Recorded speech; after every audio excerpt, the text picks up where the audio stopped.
A paz de Cristo, meus irmãos. Quero cumprimentar todos vocês na santa paz do nosso Senhor. Eu vi que tem o Gabriel, o Israel, a Amanda, a Fernanda, Despa, o Daniel, né? O pastor Felipe daqui a pouco está chegando. O Rafa, ele está viajando, ele estava indo para o Japão, né? Acabou de chegar o Joseilson também, né? Seja bem-vindo. Gente, agora nós vamos começar o estudo da Carta de Gálatas, capítulo 4. Então tem muita coisa para a gente estudar hoje, um capítulo muito profundo. O capítulo 1 e 2 que a gente estudou era introdutório, o capítulo 3 já era profundo também. Mas o capítulo 4 que nós vamos estudar hoje, ele é muito revelador. Então, eu vou trazer para vocês aqui uma abordagem, uma introdução, só para vocês lembrarem do que a gente viu nas aulas passadas, porque o capítulo 4 ele é uma continuidade do capítulo 3. Então, quando Paulo escreve a carta aos Gálatas, ela não estava dividida em capítulos, era uma carta só contínua. Né? Então, quando a pessoa pegava, ela abria, era um rolo, um pergaminho, e ela lia toda a carta, sem divisões. Então, a gente estudou o capítulo 3, mas o capítulo 3 e o capítulo 4, eles andam juntos, porque você vai ver que muito do que a gente vai tratar hoje sobre Abraão e os seus herdeiros é um assunto que não começa no capítulo 4, mas que já estava no capítulo 3, sendo tratados na aula passada. Então, o que eu vou introduzir nesse momento é, na verdade, apenas um resumo do capítulo 3, só para que vocês lembrem, e quem não assistiu, faça essas conexões para você ver como o capítulo 4 ele é uma continuidade do capítulo 3 em assunto e em profundidade, tanto falando dos filhos de Abraão e herdeiros da promessa. Então você vai ver muito esses termos. Abraão, filhos, herdeiros, promessa. Tá? Então tem muito isso no capítulo 3. No capítulo 4 é uma continuidade, você vai continuar vendo essas coisas. Tá? Então eu vou fazer o seguinte, vou fazer só uma breve introdução, depois a gente vai começar a leitura do capítulo 4 e a gente vai interligando aqui entre eu, o Israel. O Rafa não vai participar hoje, acho que porque ele estava indo para o Japão, até onde ele tinha me comentado, mas o pastor Felipe já está entrando daqui a pouco também, tá bom? Então vamos lá. Vou compartilhar minha tela só para a gente introduzir a aula, para vocês lembrarem um pouquinho do que a gente falou, e depois a gente começa a leitura do capítulo de hoje, então. No capítulo 1 e 2, Paulo ele está chamando a atenção dos Gálatas, que estavam dando ouvidos a, a alguns falsos irmãos que estavam querendo que os irmãos da Galácia, as igrejas espalhadas na Galácia, voltassem a práticas judaizantes. Então você vê que eles diziam que não bastava apenas você crer em Cristo pela fé, mas você também tinha que guardar as ordenanças das obras da lei, incluindo circuncisão, guarda das festas, dos sábados, das restrições alimentares, entre outras coisas. A gente vê isso tanto no capítulo 1 como no capítulo 2 de Gálatas, como em Atos 15, um concílio que houve para tratar desta questão de como seria tratado os discípulos gentios que se convertiam e eram agregados à fé. E então, é nesse contexto onde muitos irmãos da Galácia estavam se deixando levar por esses ensinos judaizantes que diziam que não bastava apenas você crer em Cristo para ser salvo, mas você precisava também observar as leis de Moisés, com os seus rituais, com os sacrifícios e com a circuncisão, e entre muitas coisas que vêm junto com as obras da lei, das quais a gente já falou, é que Paulo ele vai começar a mostrar muitas questões, como, por exemplo, vocês receberam o Espírito Santo da promessa por meio da lei ou por meio da fé em Cristo Jesus. A salvação veio por meio da lei e por meio da fé em Cristo Jesus. A revelação dessas coisas. Então você começa a perceber esse contexto. Quando chega no capítulo 4, Paulo agora vai começar a tratar com figuras, com tipologias bíblicas, mostrando que já no passado Deus estava mostrando que o plano dele sempre foi salvar toda a terra, todo o mundo, todas as pessoas, todas as nações, incluindo todos os gentios, as nações. Né? E nesse contexto, você vai perceber o quê? Que eu até comentei algo, eu vou citar hoje só para você lembrar, que muitas vezes hoje a gente vê sendo pregado nas igrejas, né, que o plano de Deus era salvar Israel, mas como Israel rejeitou, então a salvação foi direcionada à igreja. Né? Inclusive, algumas pessoas chegavam ao ponto de dizer assim, se Israel não tivesse rejeitado Jesus, a igreja nem estaria nesse plano. Tá? O que é um grande equívoco. Eu já ouvi isso muitas vezes, nas pregações, e é um equívoco. Por quê? Porque você vai ver que o capítulo 3 que a gente estudou falava muito, né, que Deus anunciou primeiro o evangelho, não foi aos discípulos, não foi Jesus pregando ali. A Bíblia diz que Deus anunciou o evangelho primeiro a Abraão, quando ele disse que nele através de Abraão, da fé de Abraão, seriam benditas todas as nações da terra. Entende? Então você começa a perceber como Deus, o plano de alcançar as nações, não apenas uma nação, né? O Israel, terreno, segundo a carne, mas todas as nações da terra sempre estiveram no plano de Deus. Então, Paulo vai se utilizar de uma alegoria, que é essa imagem que eu coloquei na tela para vocês. Ele vai mostrar o que para nós? Paulo vai mostrar o que para nós? Ele vai usar essa alegoria, né? Shalom, a paz de Cristo, irmã Kátia. Olha só, que primeiro veio a promessa, antes de ser gerados filhos segundo a carne. Né? E só depois é que veio o filho da promessa. Então, Paulo está mostrando uma linha do tempo através da vida de Abraão, como se fosse uma visão numérica. Né? O que ele está mostrando? Ele disse assim, ó, que primeiro Deus prometeu um filho a Abraão. Isso está lá em Gênesis 12, em Gênesis 15, Deus dizendo que ele daria descendência a Abraão e que ele seria como as estrelas do céu, como a areia do mar. Né? Só que Abraão, nesse contexto, já avançado de dias, ele e sua mulher, Abraão dá ouvidos a Sara, e o que acontece? Ele acaba gerando um filho que não era o filho que Deus havia prometido, filho da promessa. Ele gera um filho segundo a carne. Olha só, o seu desejo, a sua vontade. Um filho segundo o desejo da carne. Esse filho era Ismael. E ele gera esse filho com uma escrava egípcia, que ele adquiriu como escrava quando ele saiu do Egito. Tá? Olha quantos termos interessantes. E com isso, ele gera Ismael, e através de Ismael vem uma descendência de filhos segundo a carne, filhos que vêm de uma escrava e que representam a escravidão. Só que depois disso, passa-se alguns anos, e quando Abraão já está avançado em idade, Deus vai cumprir a promessa. Ele vai dizer, ó, o filho que eu te prometi agora chegou o tempo de cumprir. Chegou o tempo, olha a expressão que eu vou usar, porque a gente vai ler ela hoje. Chegou o tempo determinado, a plenitude do tempo, o tempo de cumprir a promessa. E o que Deus faz? É gerado o filho da promessa, Isaque. Irmãos, por que isso é interessante? Você percebe que Paulo, no capítulo 3, ele vai dizer assim, ó, primeiro veio a promessa, depois vai vir os filhos da carne, a lei, e então vem o cumprimento da promessa. Só que essa figura que Deus usou no capítulo 3, a gente vai ver hoje, por isso que eu estou recapitulando, né? Não é uma aula sobre o capítulo 3, mas eu preciso recapitular porque está ligado. Então, você vai ver que ambos, né, Abraão com a primeira, com Agar, com a serva, a escrava, ele vai gerar Ismael, um filho gerado segundo a carne. E quando Ismael é gerado, você vê que Deus faz uma aliança com Abraão e Ismael são circuncidados. É introduzida a circuncisão nesse filho, a partir desse filho segundo a carne. Olha quantos links para você entender o que está sendo tratado. Depois disso vem o filho da promessa, né? Que é chamado de o descendente de Abraão, e que vai ser uma figura de Cristo, tá? As promessas feitas a Isaac eram, na verdade, as promessas que estavam apontando para o Cristo, o descendente de Abraão. Então, você vai ver que esses primeiros filhos, olha quem vem primeiro, tá? Olha quem vem primeiro e quem vem depois. Os primeiros filhos de Abraão, eles são considerados filhos da escrava, porque estão debaixo de escravidão. E são considerados, são aqueles que estão aonde foi introduzida a circuncisão. E ele está apontando para a lei de Moisés. Tá? Você vai ver isso no decorrer quando a gente for tratar hoje. Tá? Hoje você vai entender o porquê que, embora a gente está falando de Ismael, a gente sabe que na cronologia, Noé vem de Isaac, mas na tipologia, na figura, nas sombras e realidades, é como se Ismael representasse a lei, e você vai ver que Isaac vai representar a Cristo, o descendente de Abraão, no qual seriam benditas todas as nações. Então, você vai começar a percebeu as cores que eu havia separado aqui? Né? Azul, vermelho e azul. Não é porque é bom ou ruim, mas é só para você identificar. Quando você passa para essa imagem agora, lá eu tinha uma visão micro, que era só da vida de Abraão. Mas quando a gente vai para a visão de toda a história da humanidade, esses 6 milênios de história bíblica, você vai ver essa mesma visão agora no macro, né? Que foi o que eu falei na aula passada.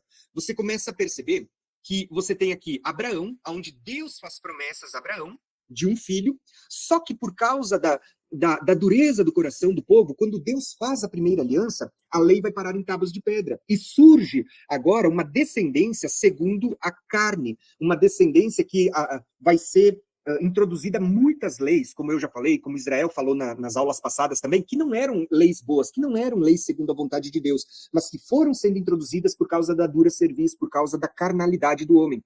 Então você tem muitas coisas, inclusive sacrifícios de animais. Deus diz, no dia que eu chamei vocês para o Monte Sinai, eu dei os 10 mandamentos, eu não dei nenhum pedido de sacrifício de animais. Isso veio por causa da dureza do coração, né?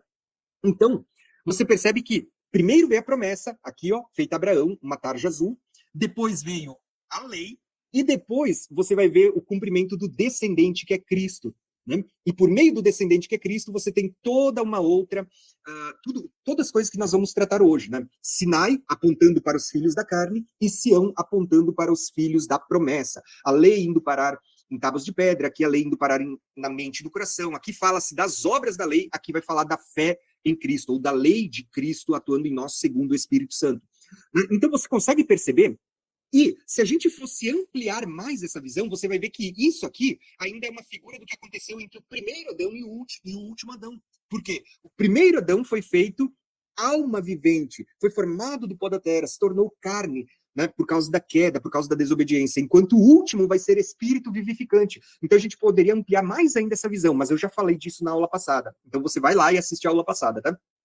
Se você entendeu tudo isso que eu falei agora, eu acho que essa introdução, você vai perceber que no capítulo 3, por várias vezes é dito lá que por meio do Espírito Santo, da promessa, aqueles que estão em Cristo é que são descendentes de Abraão.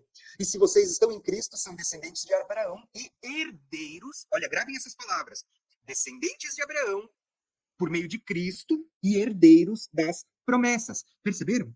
E vocês têm o espírito da promessa. Olha quantas coisas que vai ser falado. Por quê? Porque agora nós vamos começar a ler Gálatas, capítulo 4, e você já vai começar Gálatas com essas mesmas palavras. Herança, herdeiro, Abraão, promessas, lei, Cristo, tudo isso, tá? Então, eu quero trocar a minha tela. Depois a gente conta aqui. Eu vou deixar essa tela aqui para se você quiser fazer uma comparação entre as obras da lei e a fé em Cristo. Isso é muito legal porque você vai ver que a primeira aliança, a gente chama às vezes de antiga aliança, porque Hebreus vai dizer que o que envelheceu está prestes a ser mudado, né? Então, mas quando a gente fala da primeira aliança, você vê que agora há uma transição a partir de Cristo, o descendente, né? Quando chega o tempo determinado, que a gente já vai falar daqui a pouco, e você tem a nova aliança, que não é, segundo muitos judaizantes nos dias de hoje têm ensinado. Lembrem que o que Paulo está combatendo na carta de Gálatas, lá nos seus dias, hoje é tão atual quanto era nos dias de Paulo, porque hoje também está combatendo isso. Muitas pessoas que vêm pregando Cristo e querem te introduzir as obras da lei, pedindo para que você guarde festas, guarde ordenanças e muitas outras coisas de Moisés, né? Não desprezo, não leve pro, não entenda mal, né? Pelo contrário, a gente fala de festas, a gente ensina todas as coisas aqui, mas sempre apontando para Cristo, como Cristo tendo cumprido tudo isso em nosso lugar, né? Então, olha só, você vai ver que tem muitos paralelos aqui que são profundos. Por exemplo, nas obras da lei você tinha a antiga aliança, agora na fé em Cristo você tem a nova. Lá você tinha o Sinai, agora você tem Sião, né? Que fala de duas alianças. Aqui, a lei foi parar em duas tábuas de pedra. Né? Aqui você vai ver que a lei vai parar na mente e no coração. Aqui você tinha Moisés como mediador da primeira aliança. Aqui você vai ter não só Abraão, que é uma figura, mas você vai ter o próprio Cristo como mediador da nova aliança. Aqui você tem a lei, aqui você tem as promessas, que é a fala da promessa. Aqui você tem Arão como um sacerdote, levítico, né? Aqui você vai ter um sacerdócio segundo a ordem de Melquisedeque. Aqui você tem a circuncisão, que era uma marca da aliança na carne. Mas aqui você vai ter a circuncisão do coração, que fala do espírito. Aqui era um tabernáculo físico, terreno, né? Que era um modelo, era uma sombra. Aqui você tem o próprio Cristo e nós que somos o corpo de Cristo formando o templo do Espírito Santo. Aqui você vai ver que haviam as festas como sombra. Aqui nós falamos sobre as festas como realidade. Nas obras da lei você vai ver que vai se tratar muito sendo tipificado em Agar, como a gente vai ver hoje, que fala de escravidão. Né? Aqui nós vamos ver que na nova aliança nós somos tipificados em Sara, que fala de liberdade. Aqui estava apontando para uma Jerusalém terrena, que ainda é escrava. Aqui fala de uma Jerusalém do alto, uma Jerusalém celestial, a nova Jerusalém. Aqui nós temos a figura de Ismael, né, nas obras da lei. Mas aqui em Isaac, nós vamos ter agora Isaac, que é aponta para aqueles que são livres pela graça de Cristo, que nos alcançou. Aqui você vai ver que está sempre apontando para a carne, por isso Gálatas vai falar, Efésios vai falar, sobre as obras da carne e os frutos do Espírito, né? E aqui nós temos o próprio Espírito Santo que nos é dado para nos ajudar a subjugar a carne. Aqui você tem as leis da escravidão, enquanto aqui você vai ter a lei da liberdade em Cristo. Aqui, por meio da lei, a Bíblia diz que as pessoas estavam debaixo de maldição. Inclusive, o Velho Testamento, ele termina, né, com a palavra maldição, no último livro, no último capítulo, no último versículo. Enquanto aqui, você vai ver que no Novo Testamento, o livro ele vai falar que nós estamos debaixo da bênção, e que se nós estamos em Cristo, somos herdeiros de Abraão, e as bênçãos de Abraão estão sobre nós. Né? Lembra que Deus abençoa Abraão e diz assim, ó, se tu uma bênção? Né? Abraão é abençoado por Deus, e ele diz, todos aqueles que te abençoarem serão abençoados, e aqueles que te amaldiçoarem serão amaldiçoados. Abraão estava debaixo de uma bênção da parte de Deus. E a Bíblia diz que nós que estamos em Cristo também somos herdeiros das bênçãos de Abraão. Aqui você tem todas as obras da lei, como a gente já descreveu, circuncisão, festas, guarda de Shabat e muitas coisas. Aqui você vive a lei de Cristo, tá? Porque lembrem, quando a gente fala da graça, ela não é sem lei, também tem leis no Novo Testamento, até mais rigorosas, mas em Cristo, tá? Então tem muita coisa que acontece aqui que eu não vou conseguir descrever, porque você vai ver que a primeira aliança ela foi selada no primeiro Pentecostes no Monte Sinai, 50 dias depois que eles saem do Egito. Foi selado com um sacrifício onde foi derramado sangue de uma bezerra, né? A lei foi parar em tábuas de pedra e Deus foi acrescentando muitas e muitas leis que não eram da sua vontade por causa da dureza do coração do povo. E o povo passou a estar debaixo da lei, né? E de uma justiça que provinha da lei, se a pessoa cumprisse todos os mandamentos. Mas o próprio Tiago e outros textos vão mostrar que se você quebrasse um, você era culpado de todos. E ninguém conseguiu cumprir a lei, até Cristo, né? Apenas Cristo, quando vem, que vai conseguir cumprir a lei.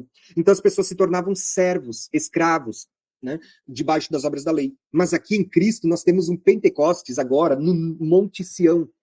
Agora, não mais com sangue de bezerros, mas com o sangue do próprio Cordeiro, Filho de Deus, que é superior a todo o sangue de novilho, de bezerro, de carneiro, de bode e tudo mais. E, olha que interessante, 40 dias após, você vê que a lei vai parar em tábuas de pedra. Aqui, 40 dias depois, você vai ver que a lei vai parar em tábuas, né, na mente e no coração por meio do derramar do Espírito Santo, no Pentecostes, né? 40 dias após o sacrifício de Jesus. Você vai ver que a lei está aqui, ó, aqui e aqui. Entende? E nós já não estamos debaixo da escravidão da lei, mas debaixo da graça. E a justiça é proveniente da fé. Já não somos participantes de um tabernáculo terreno, mas de uma cidade celestial a qual aguardamos do céu, como Abraão. Né? E somos livres por baixo da liberdade, né? A lei da liberdade em Cristo Jesus. Então você vê como houve uma grande mudança a partir de Cristo, a partir da cruz. E o detalhe, ali você vê que o templo foi destruído e em 3 dias estava sendo começado a ser construído um novo templo, né? Que é o quê? Formado por pedras vivas, cujo Cristo é a cabeça, é a pedra angular e nós somos pedras vivas. Um novo templo. Né? O muro de separação foi derrubado, já não tem mais essa separação entre judeu e gentil, mas a Bíblia vai dizer o quê? Que a partir desse momento, agora nós somos um em Cristo. Tá? Porque ele estava unindo os dois, ambos, tanto os que faziam parte da primeira aliança, como aqueles que eram estranhos à aliança, em um só corpo. Tá? E o muro de separação foi destruído, caiu por terra. Né? E isso aconteceu quando? Com a morte do testador, que vai agora ressuscitar, contrair uma nova aliança, um novo testamento, e por meio desse novo testamento você vê também o quê? A gente fala da morte do marido, né? Aquele que morreu, ele ressuscitou para poder contrair uma nova aliança, que é a nova aliança em Cristo, onde tanto judeus como gentios, pela fé em Cristo, são participantes da nova aliança, da nova Jerusalém, que não é uma Jerusalém terrena, sim celestial. Tá? Então, você consegue perceber como, até agora, a gente tem um resumo de tudo aquilo que a gente já estudou até agora, mas você também tem uma base para tudo que vamos estudar hoje. Tá? Então, eu vou fazer o seguinte, ó. Eu vou mostrar a divisão do estudo de hoje e eu vou pedir se o Israel ou o pastor Felipe querem fazer a leitura da Bíblia hoje, aí eu só vou comentar, já que as últimas 3 aulas fui eu que li, tá bom? Então eu vou só mostrar para vocês, eu vou tirar minha tela, vou colocar uma outra tela só para mostrar a divisão do estudo de hoje, tá? Hoje nós vamos estudar o capítulo 4 de Gálatas. E o que eu fiz? Eu separei aqui, basicamente, em 4 porções esse texto de hoje. E as 4 porções são importantes, tá? Se bem que a gente vai dar uma ênfase bem maior na 4ª porção. Então, na primeira porção, ela vai do verso 1 ao verso 7, onde você vai começar o quê? Paulo dando continuidade ao capítulo 3 e a tudo que eu falei para vocês até agora. Lembrem, Gálatas não era dividido em capítulos, então é uma carta contínua. Você vê ali Paulo continuando sobre os herdeiros da promessa que foi por meio da adoção em Cristo Jesus, né? E agora, do verso 8 ao verso 11, você vai ver que Paulo ele vai falar sobre os perigos de voltar aos rudimentos e aos rituais da lei. Paulo está fazendo a mesma advertência do capítulo 1 e capítulo 2. E ele vai fazer aqui no capítulo 4 de novo, do verso 8 ao 11. Do verso 12 até o verso 20, a gente vai dividir ela em 4 leituras aqui, você vai ver que há um apelo pastoral e uma dor do apóstolo Paulo em dizer, poxa, eu tenho que gerar vocês de novo, né? Eu receio que eu haja falhado com vocês, que vocês estejam voltando, dando para trás. Vamos ver a linguagem da... Entende?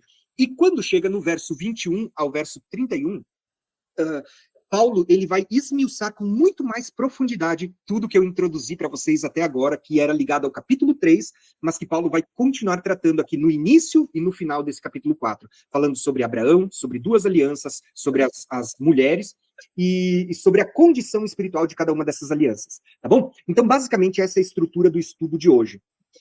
Eu vou só fazer um pedido para vocês, tá? Enquanto a gente dá o estudo, se alguém tiver um microfone desbloqueado, só bloqueia ele para não ter interferências, para ficar um pouquinho melhor, tá? E eu vou passar a palavra pro Israel e pro pastor Felipe. Quero ver se um dos dois irmãos pode fazer a leitura e aí a gente vai comentando conforme vai passando as porções, tá bom? Sejam bem-vindos, meus irmãos. Paz, irmãos, tudo bem? Você tá sem som, pastor Felipe? Você tá sem som, irmão? Tá saindo meu som aí, Thiago? O teu não tá saindo, Thiago. Ah, sim, eu bloqueei. Tem algum microfone dando um pouquinho de interferência? Alguém talvez está com o microfone aberto, eu não sei. Mas Deixa o meu aí. bloqueei ele, vamos ver. Tá, um pouquinho, peraí. Saiu o chiado? Não, Então não é o não. meu. Não é o teu. Tá, Pode continuar. tá. A gente vai... Vamos desde o verso 1 começar a ler Gálatas, é isso? Sim. Né? Vamos ler a primeira porção do verso 1 ao verso 7 e aí pode comentar, pode ser? Eu posso colocar o meu telefone na tela, é possível? Claro, pode. Fica mais um pouquinho aqui. Então deixa eu botar aqui. Um minutinho só, peraí. Aqui, é o meu telefone, mas aqui é mais fácil para mim fazer leitura, senão eu me perco, tá? Tá aparecendo na tela? Beleza, então, se der um pouquinho de lag, depois a gente troca, tá? Que para ler no celular é mais fácil para mim aqui, porque eu tá botando um monte de coisa aqui. Irmãos, o texto de Gálatas, ele é extremamente importante, porque, para mim, a Epístola de Gálatas, junto com Hebreus e outros escritos dos apóstolos, são importantíssimos, né? Porque, veja, uma das primeiras heresias que vão aparecer dentro do contexto da igreja é justamente essa questão da falta do entendimento da lei, né? Então, só que você tem que pensar, olha como era a sabedoria que Deus ele deu para Paulo. Porque imagina, Paulo, irmão, ele não tinha acesso ao Novo Testamento que nem nós. Os apóstolos, eles não tinham acesso ao Novo Testamento como nós temos. Quando Paulo falava ali que toda a escritura era inspirada para correção, etc, etc, ele não estava falando especificamente naquele contexto do Novo Testamento, mas ele estava falando do Antigo Testamento, que era a escritura que existia na época. Né? A escritura, como você conhece hoje, formada de Novo e Antigo Testamento, elas vão ser compiladas depois, tá? Então, o que havia naquela época eram justamente o Antigo Testamento. Então, imagina, todo o Antigo Testamento fala de circuncisão, fala de obediência à lei, e Paulo tem revelações referentes à lei, de que haveria mudanças na lei, de que haveria, não é mesmo? Coisas que eram sombras seriam desfeitas e viria a realidade, haveria uma nova aliança onde coisas antigas seriam desfeitas. Então, quando Paulo ia ensinar isso, veja, ele ia ser tido por herege na época. Não é mesmo? Hoje, para nós, é mais fácil entender, porque você tem o Novo Testamento. Consolidou-se o conhecimento do Novo Testamento. Então, Paulo ele vai começar a ensinar coisas por alegorias, tá? E no verso 1, deixa eu pegar aqui para marcar na tela, tá? Vai dizer assim, digo, pois, durante que o tempo em que o herdeiro, né? Olha essa palavra aqui, herdeiro, tá? A palavra kleronomos, que significa, né? Alguém que recebe o quinhão da herança, no sentido messiânico, alguém que recebe parte designada pelo direito de filiação, alguém que tomou posse ou obteve a porção designada. Então ele fala assim, digo, pois, que durante o tempo em que o herdeiro é menor, em nada difere do escravo, posto que ele é senhor de tudo. Então, irmão, sempre em Gálatas vão aparecer algumas coisas importantíssimas aqui. E deixa eu só botar aqui essa ferramenta aqui, ó, que é a expressão escravo né? Deixa eu ver aqui como é que pode ser o tamanho. Que é a expressão escravo e a expressão herdeiro. Sempre tem que anotar isso. Tá aparecendo na tela os rabiscos aqui, Thiago? Tá dando para ver? Beleza, então, irmão, você sempre tem que notar essas expressões aqui, escravos e herdeiros. Porque tanto a expressão escravo e herdeiros, elas são extremamente importantes. Por que elas são importantes? Porque Paulo está mostrando em alegorias, irmãos, as coisas que se apontariam e apontam para as realidades. Então, constantemente, Paulo vem desde lá do início, falando de carne, falando de promessa, falando de tudo isso. Então, ele diz assim: eu digo, pois, que durante o tempo em que o herdeiro é menor, nada difere do escravo, posto que é senhor de tudo, mas está sob tutores e curadores até o tempo pré-determinado pelo pai. Tá? Aí vamos avançar aqui um pouquinho. Assim também, nós, quando éramos menores, estávamos servilmente sujeitos aos rudimentos do mundo. Aqui tem uma grande revelação, irmãos. Por quê? Essa expressão, cadê a canetinha? Essa expressão aqui, rudimentos, sujeitos aos rudimentos do mundo, ela é importantíssima. Por quê? Porque rudimentos do mundo aqui, irmão, a gente vai ver que em outros pontos da Escritura vão ser apontados como aspectos da lei, tá? Aspectos relacionados à primeira aliança, né? E se você olha aqui a expressão rudimentos, vamos ver o que ela aqui, o que ela diz no grego, né? É a expressão soistekion, né? Acho que é soitekion. De um suposto derivado, qualquer primeira coisa do qual os outros pertencem a uma série de compostos. Então, aquela coisa que é básica, aquela coisa que é inicial. Então, ele está mostrando que esses elementos que estão ligados à escravidão, eles são os princípios, né? Princípios de alguma coisa. E nesse contexto, são princípios do mundo. Princípio das coisas terrenas. Então, aqui a gente vê que existiam pessoas que estavam sendo chamadas de servos e que, num contexto, estavam sujeitas a esses rudimentos. As primeiras coisas. Então, basicamente, ele está falando das primeiras coisas, tá? Então, é como se Paulo estivesse nos comparando. Ó, digo isso, pois, o tempo em que o herdeiro é menor, em nada difere do escravo, posto que ele é senhor de tudo. Então, irmãos, quando Jesus voltar, quando o Senhor estabelecer o reino, nós seremos reis. Perfeito? Seremos reis e sacerdotes. Mas no contexto que nós vivemos hoje, nós somos como servos. Nós somos como crianças que, ainda que tenhamos no futuro posse da herança do nosso pai, nós ainda não exercemos autoridade, tá? Não exercemos essa autoridade. Mas, né, está sobre tutores e curadores até o tempo determinado pelo pai. Assim também nós, quando éramos menores, ou seja, quando o povo de Deus pertencia à primeira aliança, estava sujeito aos rudimentos do mundo, perfeito? O povo de Deus aqui está apontado como um menino menor, que está sujeito aos rudimentos do mundo. Mas vindo à plenitude do tempo, aí nós vamos ver que nós não estamos mais sujeitos aos rudimentos do mundo, como ele vai dizer. Vindo, porém, à plenitude do tempo, Deus enviou o seu filho, nascido de mulher, nascido debaixo da lei, para resgatar os que estavam debaixo da lei, a fim de que recebêssemos a adoção de filhos. Irmão, isso aqui é muito tremendo. Porque Paulo vai mostrar aqui duas etapas do povo de Deus. Uma primeira etapa, o povo de Deus está sendo apontado como servos. Quando você olha, a gente vai ver lá em Gálatas capítulo 4, a partir do verso 21, mas é importante comentar aqui, nós vamos ver que Gálatas, ele vai mostrar sempre a relação das duas alianças.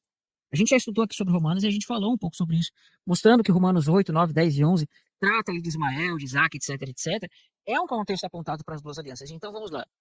Irmãos, a primeira aliança, né, os judeus que nascem debaixo da primeira aliança, eles são filhos de Abraão. Mas esses filhos de Abraão, o que eles são? Eles são servos. Eles têm a carne de Abraão, eles têm o sangue de Abraão, eles têm tudo de Abraão, mas ainda assim eles são contados como servos. Mas os da nova, tá saindo som. Os da nova aliança, eles são como herdeiros. Então o que ele está mostrando? Que no passado, irmão, os servos de Deus, o povo que estava na primeira aliança, ele era tipologicamente apontado como servo. Por quê? Porque ele tinha que praticar obras. Irmão, na nova aliança, nós recebemos a nossa justiça sem obras da lei. Mas na antiga aliança, o povo precisava praticar as obras da lei, que era circuncisão, festas, uma série de coisas. E essas constantes coisas, o homem tinha que ficar diante toda a sua vida, debaixo daquilo.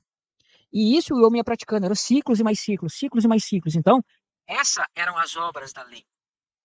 Contudo, irmão, o que diz no verso 4? Tá? Vindo, porém, a plenitude do tempo, Deus enviou o seu filho, tá? Tá ali, ó, enviou o seu filho, nascido de mulher, nascido debaixo da lei. Então, Cristo, irmãos, vamos colocar aqui na tela, Cristo também nasceu debaixo da lei. Tá vendo? Ele nasceu debaixo da lei para resgatar os que estavam sob debaixo da lei, a fim de que recebêssemos a adoção de filhos. Aqui tem uma questão muito importante. Por quê, irmãos? Você vê que esse resgatar aqui, ele tem um sentido legislativo, mas ele tem um sentido também de resgate de escravidão, né? O sentido aqui mais pleno que eu gosto de falar é do sentido de resgate de escravidão. Por quê, irmãos? Porque, irmãos, entenda, todo mundo estava debaixo da lei antes, e aqueles que estavam debaixo da lei eram semelhantes a servos. E os servos têm a promessa de que, no ano do jubileu, eles seriam resgatados. Perfeito? Eles seriam resgatados no ano do jubileu para a libertação.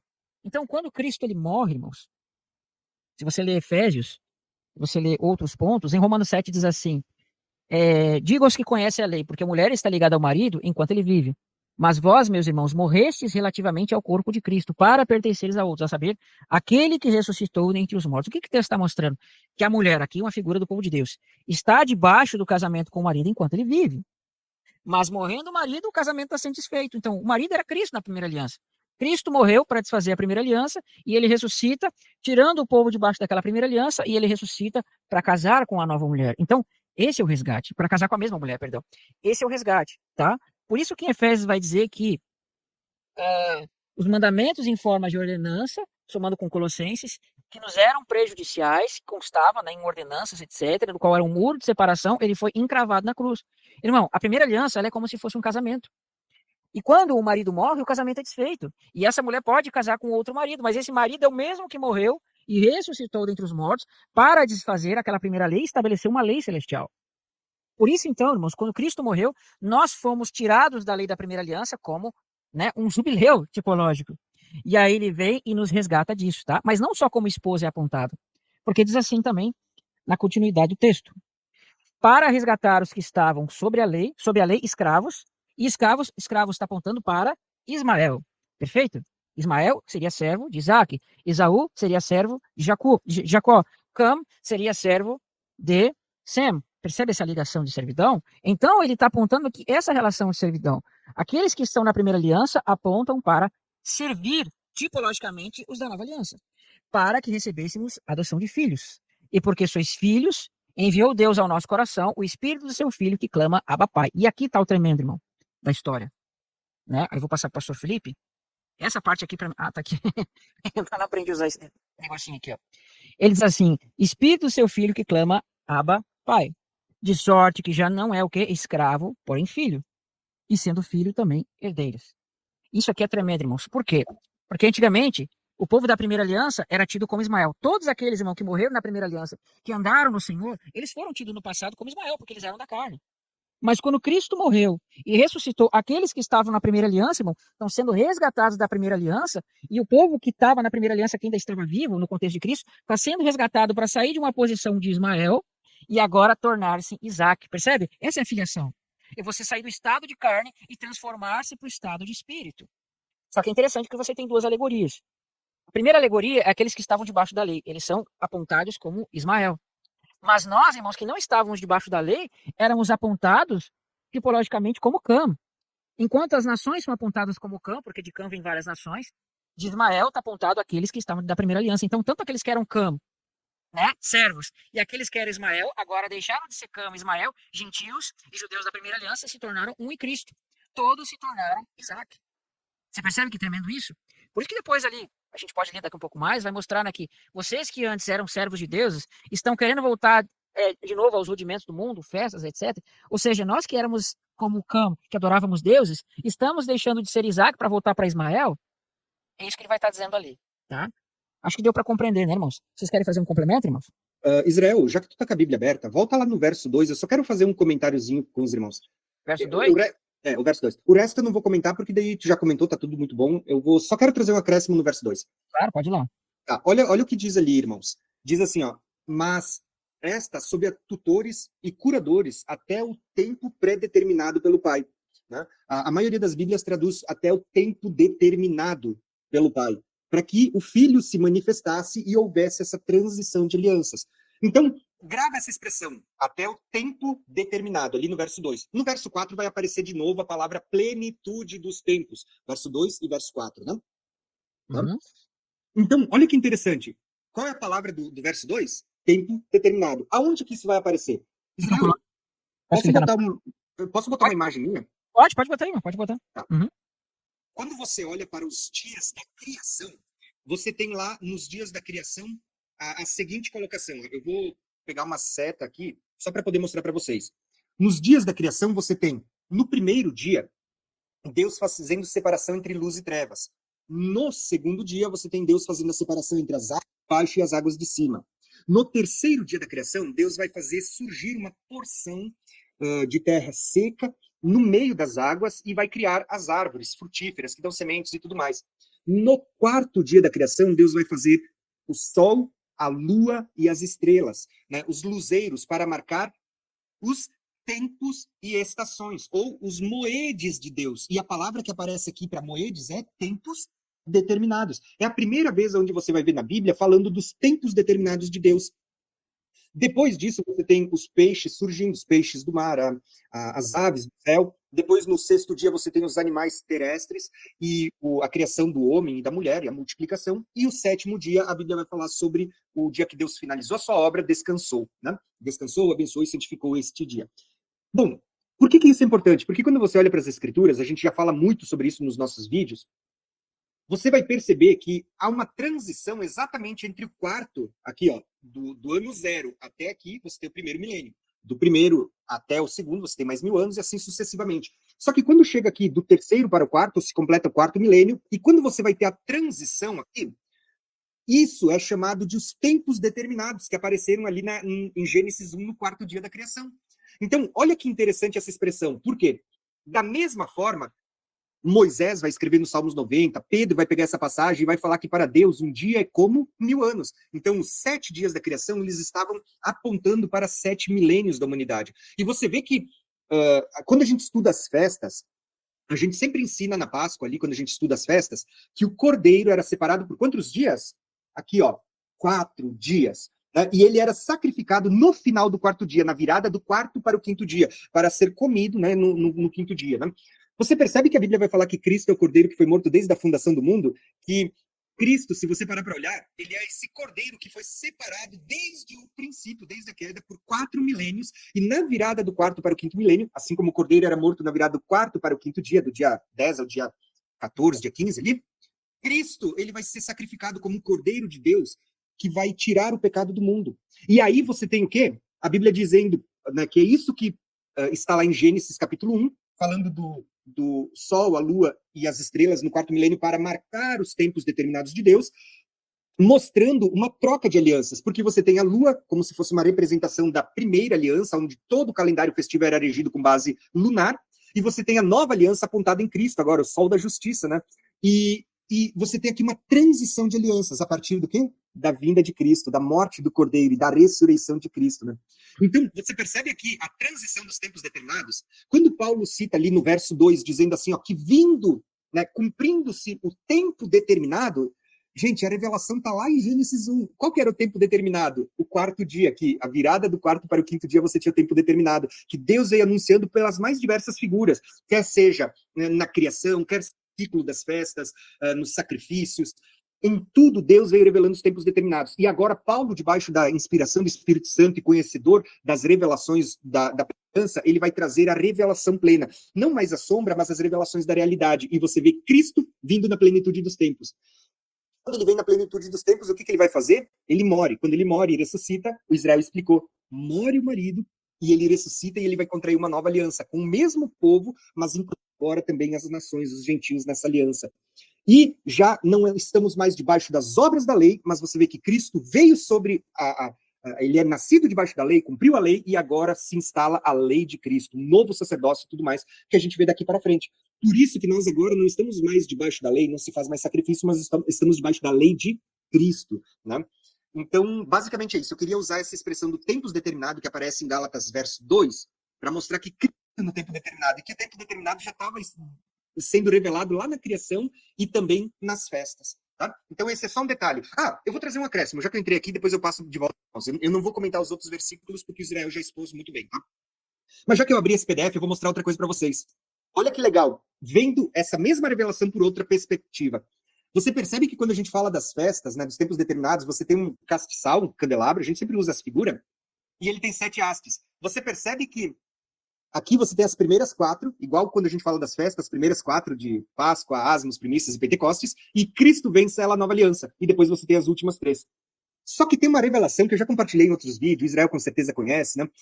Gente, você já parou para olhar como isso é profético? Olha só que interessante, quando Deus manda construir a menorá, Deus dá uma instrução da construção da menorá. Diz que ela deveria ter em cima 7 lamparinas, com 7 chamas acesas, e depois deveria ter em cada uma das hastes amêndoas. Só que essas amêndoas, cada uma era composta de 3 partezinhas, que era o botão, né, a partezinha redonda aqui, a flor e o fruto da amêndoa. Então você tinha botão, flor e fruto. Botão, flor e fruto. Isso em cada uma das 3 hastes, e assim sucessivamente. E na haste central você teria 4. Né? E desses 4, ele era composto de 3 partezinhas: o botão, a flor e o fruto, e assim sucessivamente. Gente, se você fizer a soma, olha como isso é revelador. Se você somar 3 aqui, vezes 3 partezinhas cada uma, você tem o quê? 9. Vezes o total que tem dessa linha para trás, você vai ter o número 39, gente. E olha só, se você somar as outras 3 hastes restantes, você tem 27. Aí eu pergunto para vocês, tá na cara, que eu já deixei do PDF, né? Você percebeu que na Bíblia, aquilo que a gente chama de o Velho Testamento tem 39 livros, e o Novo Testamento, que a gente chama agora da Nova Aliança, tem 27 livros? Olha se isso não é profético, Deus revelando os tempos determinados de Deus. Até a primeira vinda de Cristo, até a vinda de Cristo, foram escritos de Gênesis até os profetas, e você tem os 39 livros que compõem a primeira aliança e as revelações que são importantes até hoje. E de Cristo para frente, você tem o quê? Os 27 livros da nova aliança que juntos compõem a revelação da palavra de Deus. Tá? Então, você viu olha... o salmista, Tiago, o salmista vai dizer que lâmpada para meus pés é a tua palavra, né? E luz para o meu caminho. Então, a palavra de Deus, ela é a luz que nos guia.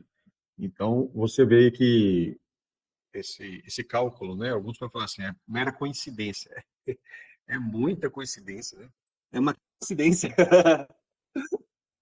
Então, assim, ó, eu quis só deixar aqui, vou deixar o cálculo aqui para vocês, depois podem ler e tudo mais, né? Mas era isso aí, gente, só quis mostrar isso. O resto a gente vê depois, tá? Vou tirar aqui o mapa. Agora nós vamos ler a porção que iria de Gálatas 4, do verso 8 ao 11. Aí vê se o Israel quer ler, ou se o pastor Felipe querem ler e comentar, fiquem à vontade, tá? Aí eu vou deixar vocês, depois eu volto um pouquinho mais adiante.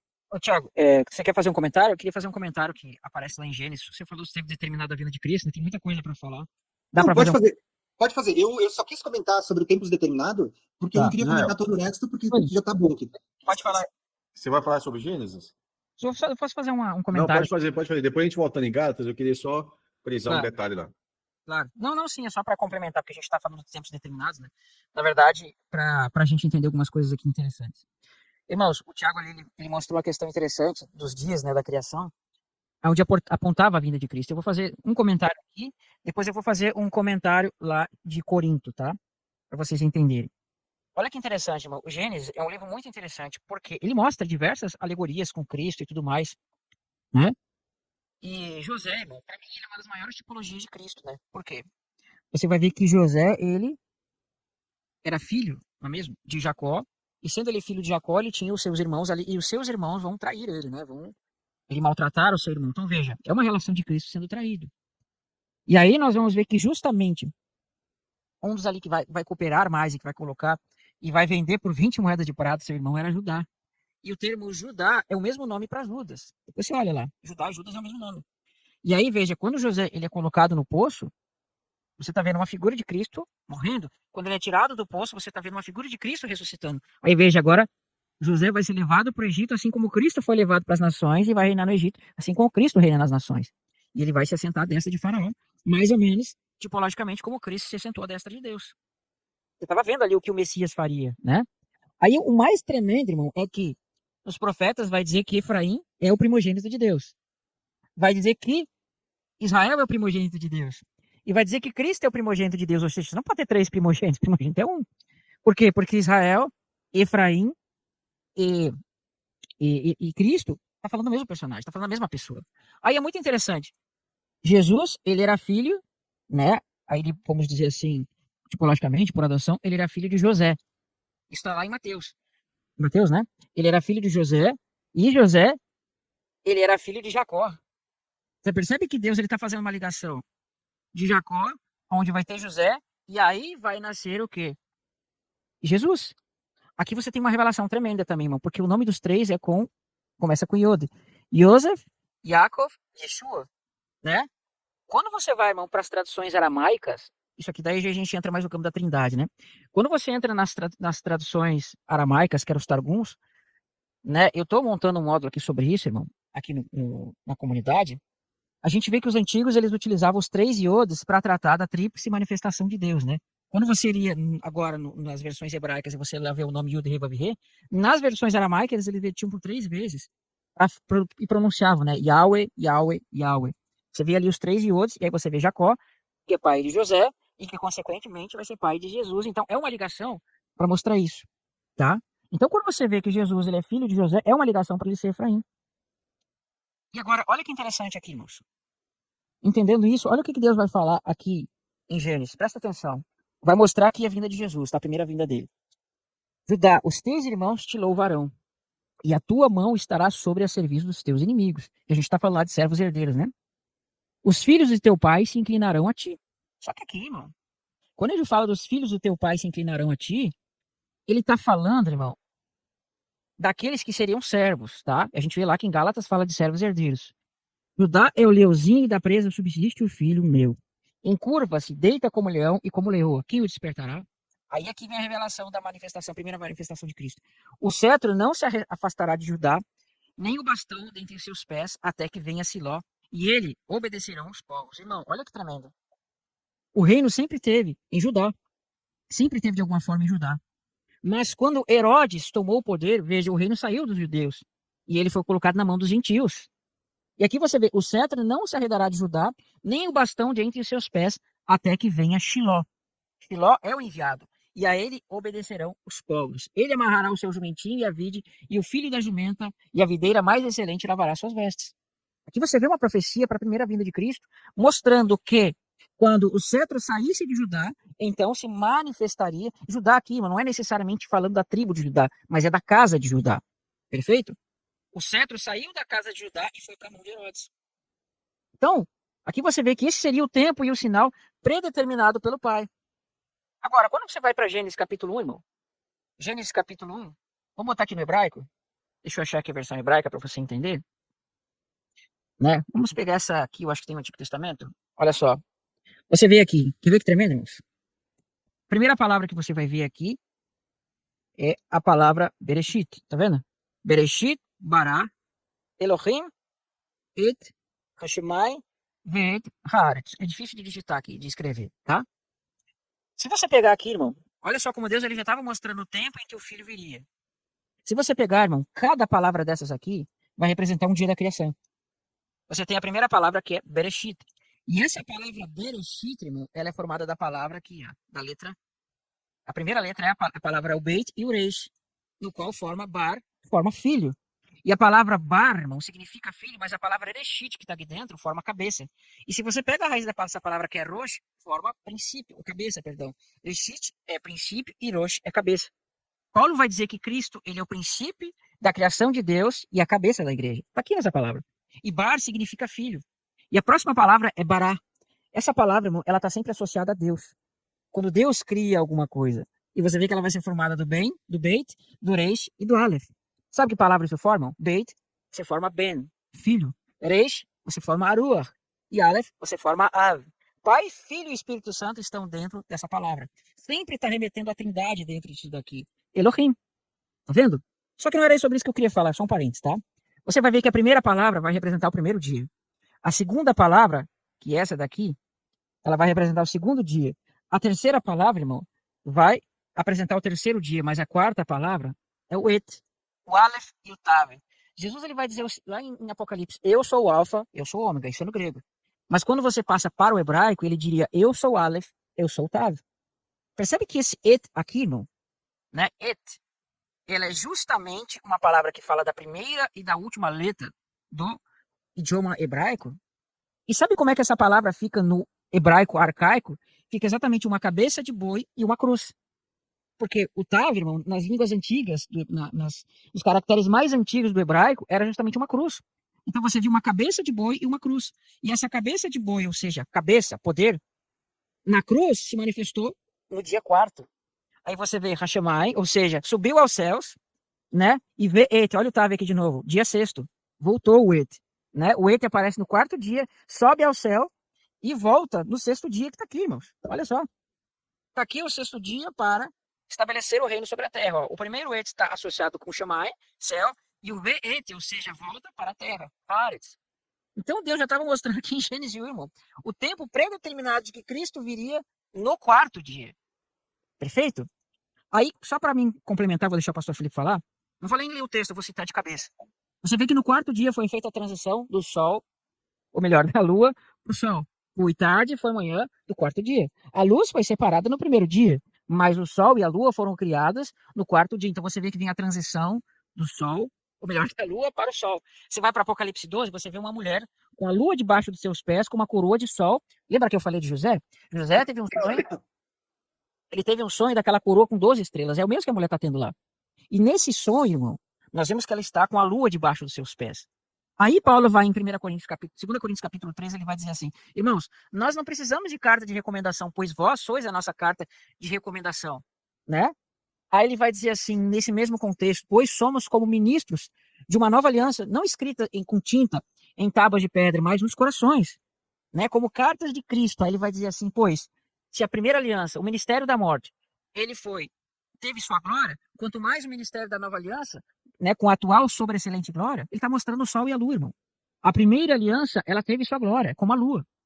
Mas a nova aliança é como o sol que se manifesta no sol e ela ofusca a glória da antiga aliança. Então, quando você está no dia, irmão, você vê o sol e a glória do sol, ela vai ofuscar a lua e você não vai ver a lua.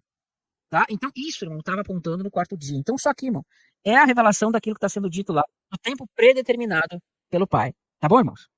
E você viu, Israel, que legal que é? Porque o texto ele diz assim, ó, que o Sol e a Lua foram criados no 4º dia, né? Exatamente. É a primeira pista. A segunda pista é dizendo assim, ó, que primeiro vem a Lua, depois vem o Sol, porque diz primeiro a tarde, depois a manhã, certo? Certo. Então, se você pegar essas duas chaves de interpretação, que foi criado no 4º dia, e que primeiro na transição é primeiro a Lua, depois o Sol, você percebe que a primeira transição ela veio na virada do 4º para o 5º dia, porque antes a Lua e o Sol não existiam. Exatamente. A transição, ela vem exatamente, ela não é feita no 4º dia, mas ela vai ser entre o 4º e o 5º dia, porque daí se vai a Lua e vem o Sol. E o Sol, a gente sempre diz, né, que a Lua, ela não tem uma luz própria, natural, mas ela reflete a luz do Sol que bate nela. Você percebe que a velha aliança, ela era, na verdade, um reflexo da luz que se manifestaria da nova aliança do Sol? Ela estava, na verdade, refletindo um pouco da glória que haveria de se manifestar na nova aliança agora? Perfeitamente. Mas é isso aí. Tá? O pastor Felipe. Pode falar aí, irmão. Então, em Gálatas, quando você leu lá que Cristo nasceu sob a lei, aí, ó, verso 4. Verso 4, aqui, pode falar. Eu botei a Almeida Corrigida Fiel, tá? Não, beleza. É melhor mesmo. Aí fala assim, ó, mas vindo à plenitude dos tempos, Deus enviou o seu filho, nascido de mulher, nascido sob a lei. Olha que interessante, né? Esse versículo aí, ele fala da divindade de Cristo, fala da humanidade de Cristo, né? É o filho de Deus, nascido de mulher, nascido sob a lei. O que ele está debaixo da lei? Jesus. Algumas pessoas, principalmente os adventistas, ignoram um fato. Antes da morte de Jesus, era o Antigo Testamento. A Antiga Aliança estava em vigor. Quando ele morre, ele ainda fala que esse aqui é o cálice no meu sangue. É a nova aliança. Então, a nova aliança é só depois que o sangue é derramado. Então, até ali, Jesus teve que obedecer à lei. Tudo que a lei fala, ele tinha que fazer. Então, os adventistas falam, ele ia na sinagoga nos sábados. É lógico, a sinagoga não abre outro dia. Mesmo depois que Jesus morre, os apóstolos continuam frequentando a sinagoga aos sábados, porque ela não abria no domingo, na segunda, na terça. Era no sábado. E aí Jesus, ele cumpre a lei à risca. Tanto que ele é circuncidado ao 8º dia. Tudo que está escrito na lei referente a um homem, né, por que eu falo isso? Ele não cumpre, evidentemente, aqueles rituais que a mulher tinha que cumprir. Relacionado lá à impureza, quando estava menstruada, ou quando ganhava menino, essas coisas, isso é óbvio. Mas na figura de homem, ele tem que cumprir a lei por completo, cada detalhezinho da lei, porque ele estava debaixo da lei. Esse sob não é sobre, em cima, mas é embaixo. Então, eles têm que cumprir toda essa lei. Para quê? Tem um propósito. Olha que interessante. o propósito para remir os que estavam debaixo da lei.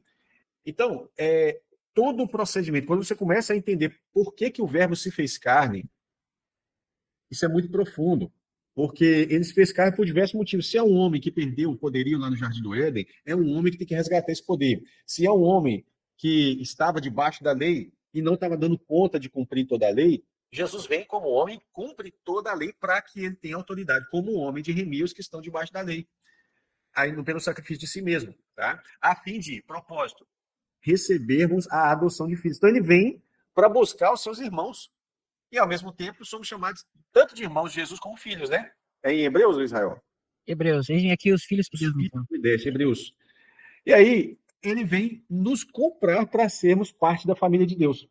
Aí você pode continuar, Israel. Vamos lá. A gente parou em qual verso mesmo? A gente chegou até o Olha verso. vocês aí, ó. Sois filhos de Deus, Deus enviou aos corações o Espírito de seu Filho, que clama Abba, Pai.